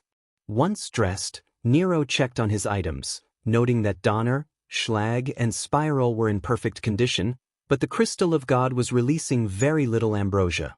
This might be its last moments, he thought sadly, as that liquid had been invaluable to him. Hey, let's go. We need to inspect the place, but be careful with the traps, he said, noticing her oversized shirt. I think it's too big, we'll have to do something about that. You nodded, her small frame almost swallowed by the shirt, reminding him of Kaneko. Well, come on. We might discover something in that mansion over there, he said, pointing to an old-style mansion in the distance. When I woke up, I thought it was sunlight, but it seems I was mistaken. In Kyoto, a glowing magic circle lit up the ground before a flash of light revealed Nero, Yu, and their guest. As they stepped away from the forest, Nero recognized the familiar buildings of Kyoto in the distance. The warm sunlight enveloped them, and they marveled at their surroundings, feeling the gentle breeze. Nero grinned. We're back, aren't we? Yes. You replied, her expression brightening. From the necklace around Nero's neck, Judeka spoke. The magic circle takes you where you most longing, and it seems your wish was to return here. Overwhelmed with joy, they embraced each other tightly. Yeah. We are out. Nero shouted, filled with emotion. Yes. You echoed, sharing in his excitement. They laughed together, feeling liberated from their previous ordeal. However, their joy was interrupted when they noticed they were surrounded by monsters. Nero sensed the presence of individuals lurking in the trees. A yokai tengu emerged, weapons drawn, and a general stepped forward. Speak. Who are you? What are you doing in Kyoto territory? Answer, or you'll be put to death. The general demanded, his tone both angry and arrogant. Nero frowned. Tisk, you're too rude. You could have let us enjoy ourselves a little longer, he retorted, drawing Donner and Schlack. But before he could make a move, he felt a shift in the shadows around him. But Judeka responded, it seems, Cobra and its brothers are furious, and they want to test their strength. I think it's a good time to let him have some fun, right? Her gem began to shine. Nero wanted to deal with them himself, but considering his subordinates, he decided to let them handle it. He turned to Yu, who nodded and raised her hand, forming a barrier that trapped everyone inside. All right then, come on out, Cobra. Eliminate them. Now die. He commanded as a figure emerged from Nero's shadow, just like before in the labyrinth. It was the Hydra they had fought on the 200th floor, now larger and more menacing. Its spiky black body shimmered like the night sky, with cracks revealing different colors and horns representing the Hydra's elements. The yokai present shared a common feeling, fear. Nero smiled at the general and addressed his guest. How about you fight that guy, Ryuzu, but keep them alive? I've always wanted to see this from an evil perspective, he said. Ryuzu nodded and stepped forward to confront the intimidating general. Apologies, but I must ask you to draw your sword, she said to the nervous general.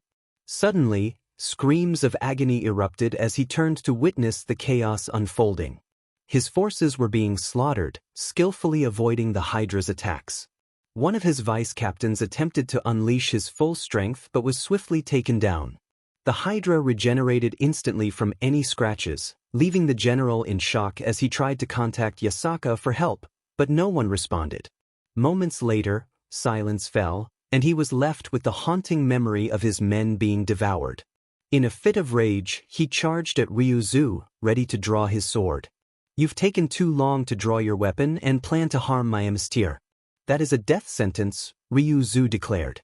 The general looked at his hands in horror as he tried to crawl away, but heavy footsteps approached.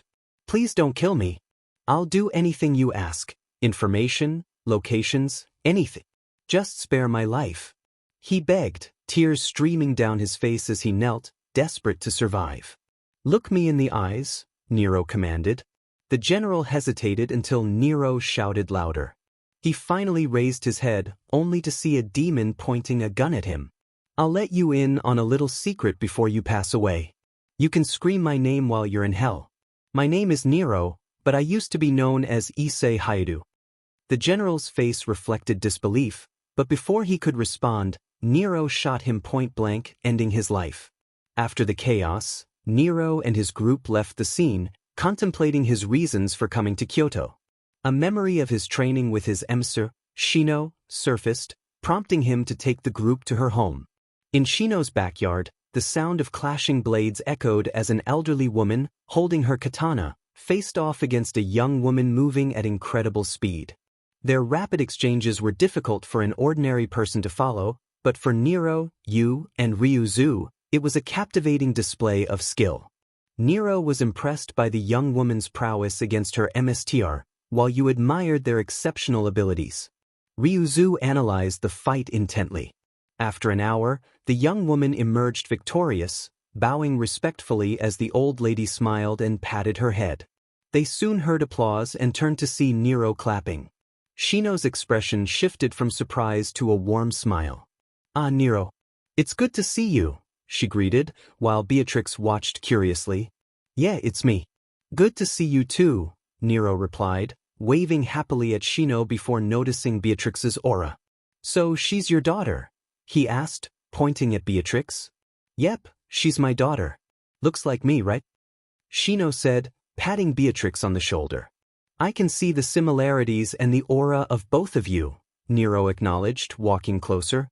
Beatrix examined him closely before pointing her sword at him, causing Nero to halt in his tracks. Shino noticed the tension as Beatrix and Nero exchanged grins, preparing for a spar. While Shino, Yu, and Ryuzu sat on the porch, they watched the sparring match unfold. A few hours later, the fight concluded with Nero as the winner. Beatrix raised her hands in surrender, but both fighters wore smiles as Nero extended his hand to her, which she accepted. "I have decided," Beatrix announced, drawing everyone's attention, including Nero's. "I have decided that you'll be my partner." Nero and Yu exclaimed in surprise, while Ryuzu looked confused. Shino, however, was pleased by this development. Suddenly, a voice interrupted, "Sorry for the interruption, but I came here to meet the mention of Nero, or should I say Issei Hyoudou." A woman accompanied by two others stepped forward. The woman in the middle, who seemed to be the leader, had long fox ears and 9 tails, traits that Nero recognized. She possessed a captivating beauty, with long snow-white hair, blue eyes, and a graceful figure. Her kimono was a striking snow-white, adorned with gold accents and blue lines, held together by an obi. To her left stood another fox girl with long pink hair and purple eyes, her hair tied loosely with a golden accessory. She wore a shrine maiden dress with floral prints. On the right was a stunning woman with dark blue eyes and long dark blue hair, styled with a braid. She wore a uniform that was both striking and elegant. Shino's eyes widened as she recognized her guests. "Yukaime, Yae, and Fubuki. It's good to see you all." "Oh, Fubuki, how is your mother Tobra doing?" Fubuki replied, "She is well. She misses hanging out with you. She said you're free to come over for tea." Nero, feeling a bit irritated, asked, "So what does the yokai faction want with me?" Yukaime responded, "I am not from the yokai faction. In fact, I am the ruler on the outskirts of Kyoto, where most trouble arises." She held her fan, partially hiding her face. Nero frowned. "If you're not part of the yokai faction, then why are you here?" "As I said, I came for you, Issei Hyoudou, or should I say Nero? Which do you prefer?" she asked, glancing at him. "Just Nero is fine." "So what have you come for?" he replied, wanting to distance himself from the Hyoudou name. "All right then, Nirodano, I have need of your services," she said, piquing his interest. "Please tell me more about this job. I would like to discuss this inside, if that isn't too much trouble, miss." "Shino," Yukaime requested, turning towards the older woman.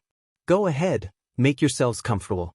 "It's not often I see my other disciple," Shino said, surprising Nero, who hadn't known that Yukaime was also a student of Shino. Everyone headed inside. In Shino's home, Nero sat with Yu and Beatrix on either side, while Ryuzu stood behind him. Yukaime's group was arranged similarly, with Yukaime in the middle. Shino served tea to everyone. "So, why do you need my services?" "I don't expect you want me to kill some devils that come into your territory," Nero said, taking a sip of his tea. "That's precisely why I need your services. I have a devil causing harm to both yokai and humans in my district. Since you don't know much about the outskirts, humans there are aware of the supernatural," Yukaime explained. Nero nearly spat out his tea in surprise but managed to swallow it as Yu patted his back and Beatrix offered him water. Wait, did you say humans? Do they know about you?" he asked, astonished since the supernatural typically kept their existence a secret. "Of course. I can't keep secrets from those I protect. Fubuki here is human. I only revealed our existence to a select few I trust, and now, people in my territory know about us, and we coexist, Yukaim clarified. Nero was amazed that some humans were aware of the supernatural. I see. That's great. Honestly, I'm tired of keeping it a secret. But back to business, what about this devil causing your problems? Before Yukaim could respond, Ye spoke up. It is a devil from Sparta, from ancient times, and it has been causing too much damage. We would like you to eliminate it. Nero was even more surprised to learn that devils from his father's side were causing trouble. Nero said, I see, then it will be done. But first I need payment and the location of this devil, then I'll get it done as soon as possible. He shifted back into business mode. Yukaim replied, Of course, I will be paying you the necessary amount. But I would also longing trust. I know trust is built, and I would like to have your help in case of future events. That's gonna cost you more than anything in the world.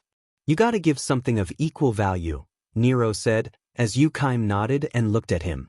I know, and I believe I would like to start working on your trust here now. Yay, if you please. She gestured, and the pink fox produced a long cloth, handing it to Yukaim. This spear is Aim no Nuboko, the lance that was responsible for creating the first land. So I'm giving it to you. She made it float towards his hands.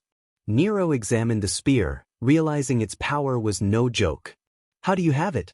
Something like this would be held by his children instead. He said, surprised. The spear was given to my ancestors long ago. His last message, the message of Izanagi, was that the spear can only be used by the noblest of warriors and will be used when the planet is in danger, she explained. Nero realized that Izanagi must have understood this. He decided to test the spear with a few practice lunges. Satisfied, he placed it in the ring and took something out, tossing it to Yukaim. She caught it, and it was a handgun. Take it. Since you place your trust in me with such a powerful weapon, I give you a similar one. Do you know Black Barrel, right? He asked, as she began to recall stories of the gun. Well, that's a copy of the one I have, although I made it into a pistol. I really don't need it, but if you place your trust in me with such a weapon, then I give you this. Yukaim looked at the gun for a moment before stepping outside and shooting a nearby tree, watching it disintegrate. The bullet began to materialize again, indicating infinite ammo. I see. I'll keep this gift.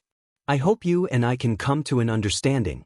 We do not know where the devil is, but I assure you, once you return from your trip to Fortuna, Ye will tell you where it is. Nero glanced at the pink fox, realizing she was the same one who had spoken inside his house. She smirked before standing up with her companions. Got it? I'll probably request more of your services when the time is right, of course. Yukaim and her two Essertis looked at him, and she nodded before stepping out of Shino's home with a smile. He is truly a gem. Such a shame for you to abandon someone like him, Yasaka, but I'll be there for him and make sure he's not taken from you again, not like my last partner, she thought, her claws sharpening as memories of her old friend surfaced. Ye remarked, he's an interesting person. Maybe I'll make him one of my protagonists in a story, he does give off that feeling. Fubuki added, I must say he's quite something. He's pretty strong as well. I'm afraid I'll have some competition, but I do not mind, he is just the man I'm looking for. She smiled and began to walk away. On the streets of Hano, Nero spoke more with his emissary, understanding that he could trust Yukaim and would get to know her better when the mission was assigned. He continued to converse with his Shino and Beatatrix as the two got along, noting that it was almost dark. Nero, Yu, and Ryuzu decided to leave, with Nero promising to visit them again. Using his ring, Nero summoned a motorcycle named Steve and sped out of Kyoto before anyone could notice. They cruised around, taking in the surroundings. Yu admired the beauty of Nero's country while Ryuzu analyzed every detail of the buildings. They passed through Kyoto and beyond, finally arriving at his new home in Hano, a nice city a bit far from Ko, where his house and business would begin. There was also an academy named Hijigazaka Academy where Nero could finish his third year, believing his real family would want him to complete his studies. As they zoomed past in the Steve, Nero looked at the streets, taking in all the sights. They saw people engaged in their daily activities.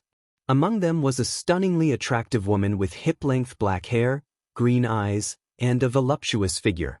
Her outfit consisted of a green knitted turtleneck, a tight black miniskirt, and cross-garter motif stockings, topped with a white lab coat. The woman sensed a strong presence in the city as she smiled while walking through the hallway of the school where she worked, eventually arriving at a classroom labeled Robotics Club. Inside, she saw another woman with long blonde hair and green eyes, wearing glasses and a black suit with a skirt. Underneath, she had a white shirt with a high collar adorned with a green brooch. The two women gazed out the window just as a motorcycle zoomed past the academy. One girl, with brown curly hair styled like drills, was watching intently, holding a picture. A white squirrel perched on her shoulder also observed the scene. The woman was surprised yet happy to see the one who had helped her with her arranged marriage, though she couldn't confess her feelings at the time because she believed he loved someone else. Meanwhile, Nero arrived at the location of his new business, Devil May Cry, and stood outside with Yu and Ryuzu, admiring the building. "Whoa! The place looks nice," he exclaimed, and everyone hugged him in greeting. "We missed you a lot, Nero," Sikvera said before stealing a kiss. The other girls looked on with a mix of jealousy and approval as they took turns kissing him. Just then, Judeka, a necklace around Nero's neck, glowed and wrapped her arms around him, planting a kiss as well. "Nero, you have some explaining to do," Sikvera said, and he chuckled nervously before sharing his story. After a brief explanation, Sikvera processed the information. "So you're the son of Sparta. This is hard to believe, especially with everything going on." "Like I said, that's all I know. I kind of died and was reincarnated," Nero explained. Rhea questioned, "Does that mean the Issei we knew was just an imitation?" Kurumi interjected, "I don't think so. He may be the son of Sparta now, but he's still Issei and Nero." Latia smiled, "It's good to have you back." "Yeah, but what's the situation with Ash?" Nero asked, eager for updates. "Currently, he's just spending time with your ex-partners, but he keeps leaving and returning with different expressions," Sikvera replied, pondering the odd behavior. "Different expressions. Something's not adding up," Nero said, concerned. Latia added, "I believe he's involved with not just your girls but even those who are married." Nero was incredulous. "What? And the leaders haven't caught on? They're idiots. I remember when Graphia came in to wash my back while she was drunk." The girls exchanged glances, nodding in agreement. "Nero, focus. You're back now and I'm quite thirsty," Sikvera said, her gaze intense. Nero felt a shiver run down his spine as he noticed the women's eager looks. He wanted to escape but sensed his teleportation spell was being cancelled. "You're not running away this time. It's time for a night of fun," you said, liking her lips. "You'll need to satisfy all of us tonight before our mission in Fortuna," Judeka added, teasingly. Nero thought, "Oh father, give me strength." As the night unfolded in the city, the sounds of laughter and joy echoed from the new establishment, Devil May Cry, leaving much to the imagination. In heaven, Noint gazed at the night sky, reflecting on what Gabriel had said. Noint looked at Gabriel with concern. "You have changed, Gabriel. You are no longer that girl whom Mother decided to put her faith in," she said, recalling Gabriel's words about Ash, the person she claimed to love. Noint sensed deception. Ash harbored dark intentions. She thought of Issei Hyoudou, the one she betrayed, wishing him happiness. Though she didn't fully understand love, she knew Gabriel's inexperience had cost her true love. But that was in the past. What mattered now was her mission, to be the guardian angel of Sparta. She would not fail. In the morning at Devil May Cry, everyone felt energized. Nero sat at his desk when Sikvera approached with Kurumi, who handed him a paper. "Are you serious?" Nero protested, his feet on the desk. "Just yesterday I came out of the Sparta labyrinth, and now there's an unbalanced situation in Fortune. They have demonic weapons like mine." "It's not just that, Nero," Sikvera replied. "I may not know their plans, but from what I've read, it could be a worse disaster than what you experienced." She showed him photos of the worsening situation. The necklace around Nero's neck spoke. They're invoking the devils through the second portal that connects the human world with the demonic world, Judeka explained.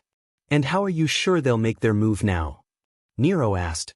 Kurumi chimed in. I have a contact and a clone in the city who told me things are getting strange. And my information comes from Ingvild. Nero was surprised to hear Ingvild was in Fortune. Her message was that Order plans to gather the devils to transform them into soldiers. And then she left, asking for you, Nero. Nero sighed in defeat. It's okay. Give me the magic circle, and Kurumi, you and I will take care of this. He extended his hand for the paper with the magic circle to teleport quickly. Unfortunately, this time you will have to ride Ryutaimuru since teleportation circles have been removed in Fortune, Sikvera said, wrapping her arms around his neck. You'll take Ryutaimuru to the port of Fortuna. It's about a 2-day journey. I hope you're ready, Nero. He smiled and kissed Sikvera's cheek. Don't worry, Sikchan. I'll be okay. I have Kurumi, you, and Judeka with me. As he prepared, he reflected on the advantages of being the son of the Dark Knight, even if the work was sometimes overwhelming. Perhaps he would find Credo or something interesting in that city. In a mysterious laboratory, the Doctor, Loki, and Ash watched footage of Fenrir entering Fortune and then disappearing. Loki was frustrated that his son was being controlled by Lu Fei, who had sent him on an impossible mission. We need my son back, his fangs are important, Loki said, focused on Fenrir's usefulness. That's right, we must get a sample. I need that fang. The doctor exclaimed eagerly. Ash suggested, then let's send one of the experiments to capture him. The room fell silent as the doctor checked the information and realized Beast was ready. Now, Beast, we order you to capture Fenrir alive. Eliminate anyone who gets in your way. He shouted as he opened the test tube. The sound of giggling echoed as Beast, with predatory eyes, emerged. Let's have some fun, she said, giggling as she walked past the others, who were apprehensive. After packing his things, Nero said goodbye to his girls and boarded Ryutaimuru with Kurumi and Yu. He entered the luxurious captain's cabin and took a moment to relax. Eventually, he went to the bow of the ship to enjoy the sea breeze. Sir, Judeka said from the necklace. I know. I'll have a big fight soon. And to think Ingvild is there. I'm coming, Ingvild. Just please wait for me, he said. A tap on his shoulder made him turn around, and he smiled at Kurumi and Yu, who offered reassuring smiles. Nero pointed toward Fortune and made a finger gun gesture, saying, bang. Meanwhile, on a street, Ingvild Leviathan gazed at the stars, smiling at a shooting star. She sensed his coming just as she was called inside by 2 brown-haired friends and a girl with red hair. Ingvild nodded as she followed after them before looking back at the stars. Fortuna. Checking his belongings, Nero found a small gift that Latia had given him for his trip to Fortuna. It was a new outfit she had made for him because his current attire was quite worn out. Looking at the new suit carefully, he felt satisfied. Taking a look at his bed with a big smile, he observed the 2 beauties who slept peacefully. Moving with as little noise as possible, he left the cabin, closing the door gently behind him. Heading towards the deck of the ship, he contemplated the small port where he had arrived. The sky was getting dark as he took out his phone and noticed he had slept a lot, but he didn't mind. He had an incredible time. At a slow pace, he disembarked and followed a few signs until he reached the city. As he entered, he noticed several individuals dressed in white uniforms with hoods and helmets that concealed their faces, carrying strikingly designed swords. Normally, he would have confronted them since he recognized the emblem on their uniforms. They were members of an organization whose plans could lead to another disaster like the one his father had prevented by sealing the underworld.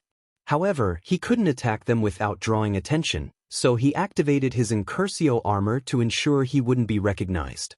Taking a big leap, he landed on the roof of a building and began to move towards the city's grand cathedral, which stood out among the other structures.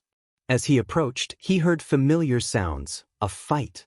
Peering over the edge of the roof, he saw a young man with brown hair and green eyes, apparently around 16 or 17 years old, battling a new species of devil. Their bodies were irregular in shape, resembling fabric stitched together, with swords replacing either an arm or a leg. Nero watched the boy's movements, amused. He seemed to be enjoying himself and wielded the sword skillfully.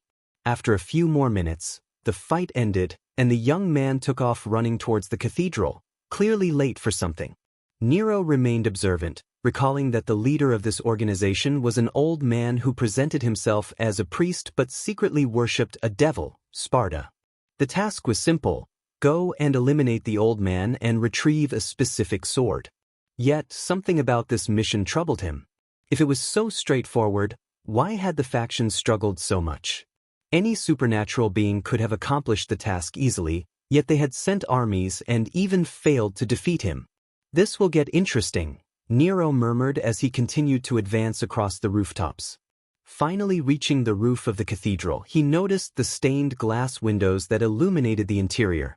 Observing through them, he saw that it was an ordinary church, except instead of worshipping God, they revered his father as if he were a deity.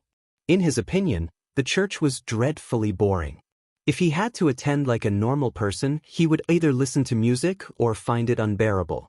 But he wasn't there to listen to the service. Spotting his target, the old man dressed in white, he waited until everyone bowed their heads in prayer. "Time to act," he murmured, breaking one of the stained glass windows beneath him. As he descended quickly, he landed atop the altar, right in front of the old man, who looked up in surprise. Nero drew Schlag and aimed directly at the old man's forehead, pulling the trigger without hesitation. The sound of the shot echoed, causing everyone to turn towards the altar. As they saw him, they noticed the BLD on his cheek from the old man who now lay on the floor. The whole place was plunged into a deep silence. "His Eminence," exclaimed a brown man of about 35 years old wearing a white uniform and black boots, drawing his sword, followed by those who seemed to be his armed aide. Nero was surprised to see this man he knew named Credo, a brother and father figure to him. The members of the SR wore suits similar to Credo's, but with hoods covering their faces and metal helmets. Nero found it amusing how all the civilians ran for their lives, thinking he was their target. If that had been the case, they wouldn't have been able to get up from their seats before facing dire consequences. As he surveyed the scene, his eyes met the green eyes of a young brown-haired boy he had seen before reaching the cathedral. The boy stood protectively in front of a girl of about 18 or 19 years old, who was someone he cared for deeply, Ingvild Leviathan. Smiling in his armor, Nero faced a group of about 10 armed men preparing to attack him. With a swift jump, he executed a downward kick, striking one adversary in the chest and sending him flying into one of the wooden benches.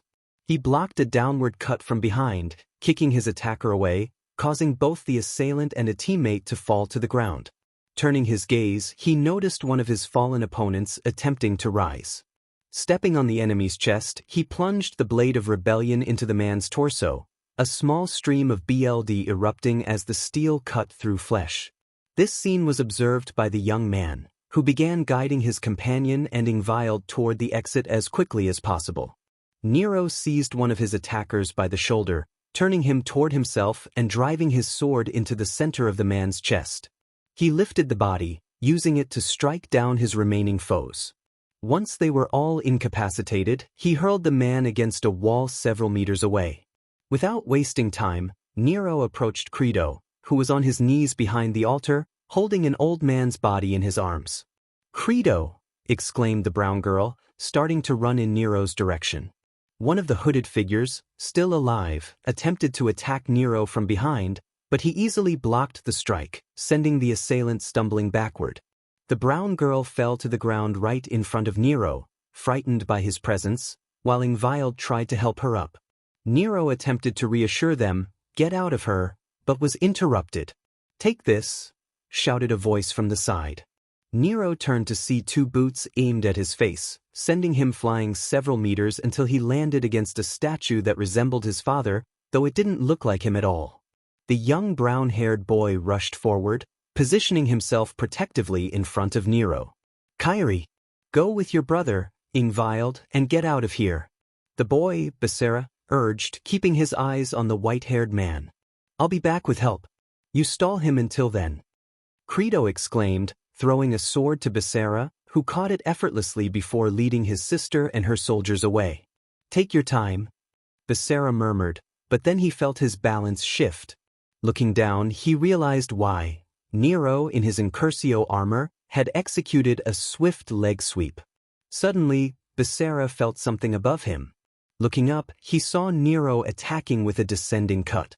He instinctively blocked the strike with the sword Credo had given him but lost his balance, falling against the statue. Using his leg, Becerra managed to stop halfway, watching as Nero stood on the back of the statue's hands, which rested on the handle of a stone sword. With a powerful push, Becerra separated the sword from the statue, tearing the hands away and dropping the sword, while Nero balanced on the tip of the handle, Rebellion resting on his shoulder and his other hand on his hip. Becerra began to run toward the large stone sword, which, due to its precarious position, allowed him to attack Nero with a frontal move. Leaning back slightly, Nero evaded Becerra's attack. Both contenders jumped in opposite directions as the stone sword continued its path, destroying part of the surrounding area. They landed face to face, about 7 meters apart. Becerra said, "What's the point of carrying such a sword if you're not even going to use it?" He was annoyed that Nero had barely used his sword to attack him. In response, Nero decided to oblige. If Becerra wanted him to use his sword, then he would. Throwing himself forward, Nero began to attack Becerra with a series of diagonal, ascending and descending cuts. Although his attack pattern was not very varied, it was effective. With each attack that Becerra blocked, he was forced to retreat due to the difference in strength and speed. Eventually, with one of his strikes, Nero tore Becerra's sword from his grip with an ascending cut from his own weapon, Rebellion, leaving him unprotected. Nero lunged forward, aiming for Becerra's chest. Becerra raised his right arm as a shield, trying to prevent the sharp blade from hitting any vital areas. When the tip of Rebellion reached Becerra's arm, an intense flash filled the area. Nero remarked, "So you kept an ace up your sleeve," observing the silver metal layer that now covered Becerra's right arm. Becerra gasped slightly for air and replied, "I thought the cat had eaten your tongue. But if what you want are tricks, we'll take this." He pulled Nero away with force, but Nero remained unharmed. Tilting his head slightly, Nero evaded the massive stone sword that Becerra had thrown. He watched as Becerra wiped the dust from his hands. "I'm sorry to cut you off, but I want to finish this before the cavalry arrives," Becerra declared, picking up one of the many swords lying on the ground, left behind by those who had tried to attack Nero. Meanwhile, in Ryutaimaru, the girls who had been resting began to wake up when they noticed Nero was no longer beside them. Kurumi asked, "Have we arrived yet?" as she rubbed her eyes. You looked around for her beloved Nero and observed the empty room, realizing that there were no traces of his guns or sword. This meant he had left without telling them, which bothered them, but they understood he did it to keep them safe. They needed to talk to him about treating them like fragile beings that would break at the slightest strong breeze. Kurumi said, "Nero must have gone to fulfill the mission objective, so it shouldn't take too long. But from what I can hear, there's a lot of commotion." She sent one of her clones into the darkness to investigate the surroundings. You sighed, "That only means Nero has already started. I think he forgot about stealth in the labyrinth." Kurumi added, "I sent one of my clones to look for him. We'll meet him at this location." She created a holographic map of the city of Fortuna, pointing out what seemed to be the top of a tower in a complex of abandoned buildings. "We'd better hurry." Both girls nodded and quickly searched for their clothes to leave as soon as possible. They wanted to meet with Nero and be ready in case their help was needed, even if he had Judeka assisting him. In the Fortune Cathedral, Becerra massaged his shoulders and let out a sigh of fatigue. He had finally defeated the armored figure. He had taken advantage of a moment in the fight, hitting the man repeatedly before throwing him against the statue of Sparta, impaling him with Rebellion. However, as Becerra turned to leave, he heard a voice. Nero said, "It's not bad." Becerra quickly turned back to the statue, where the armored man lay, dead, only to see him begin to move.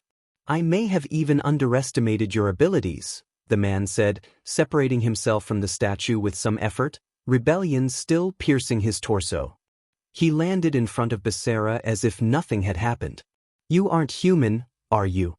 Becerra asked, astonished. Nero replied, In most cases, I would say we are the same. He removed his sword from his body and gestured to the men he had defeated, who now resembled Becerra. These figures had extremely dark skin, pointed teeth, and their eyes were mere orbs of pure fire. Seeing that appearance, Becerra approached to look a little closer. It was the first time he had seen one of those soldiers without their helmets, and he never thought they looked like that. Nero said, although I suspect that in addition to not belonging to the same class, you have something that differentiates you from the rest of the people. He sat on the edge of the hole he had made in the ceiling to enter. What are you talking about? Becerra asked, hiding his surprise.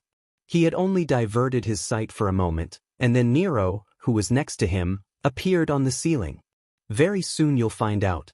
But first, I have a couple of unfinished business, Nero replied as he stood up, now on firmer ground than the ceiling. Hey! Becerra exclaimed, throwing the sword he had borrowed toward Nero.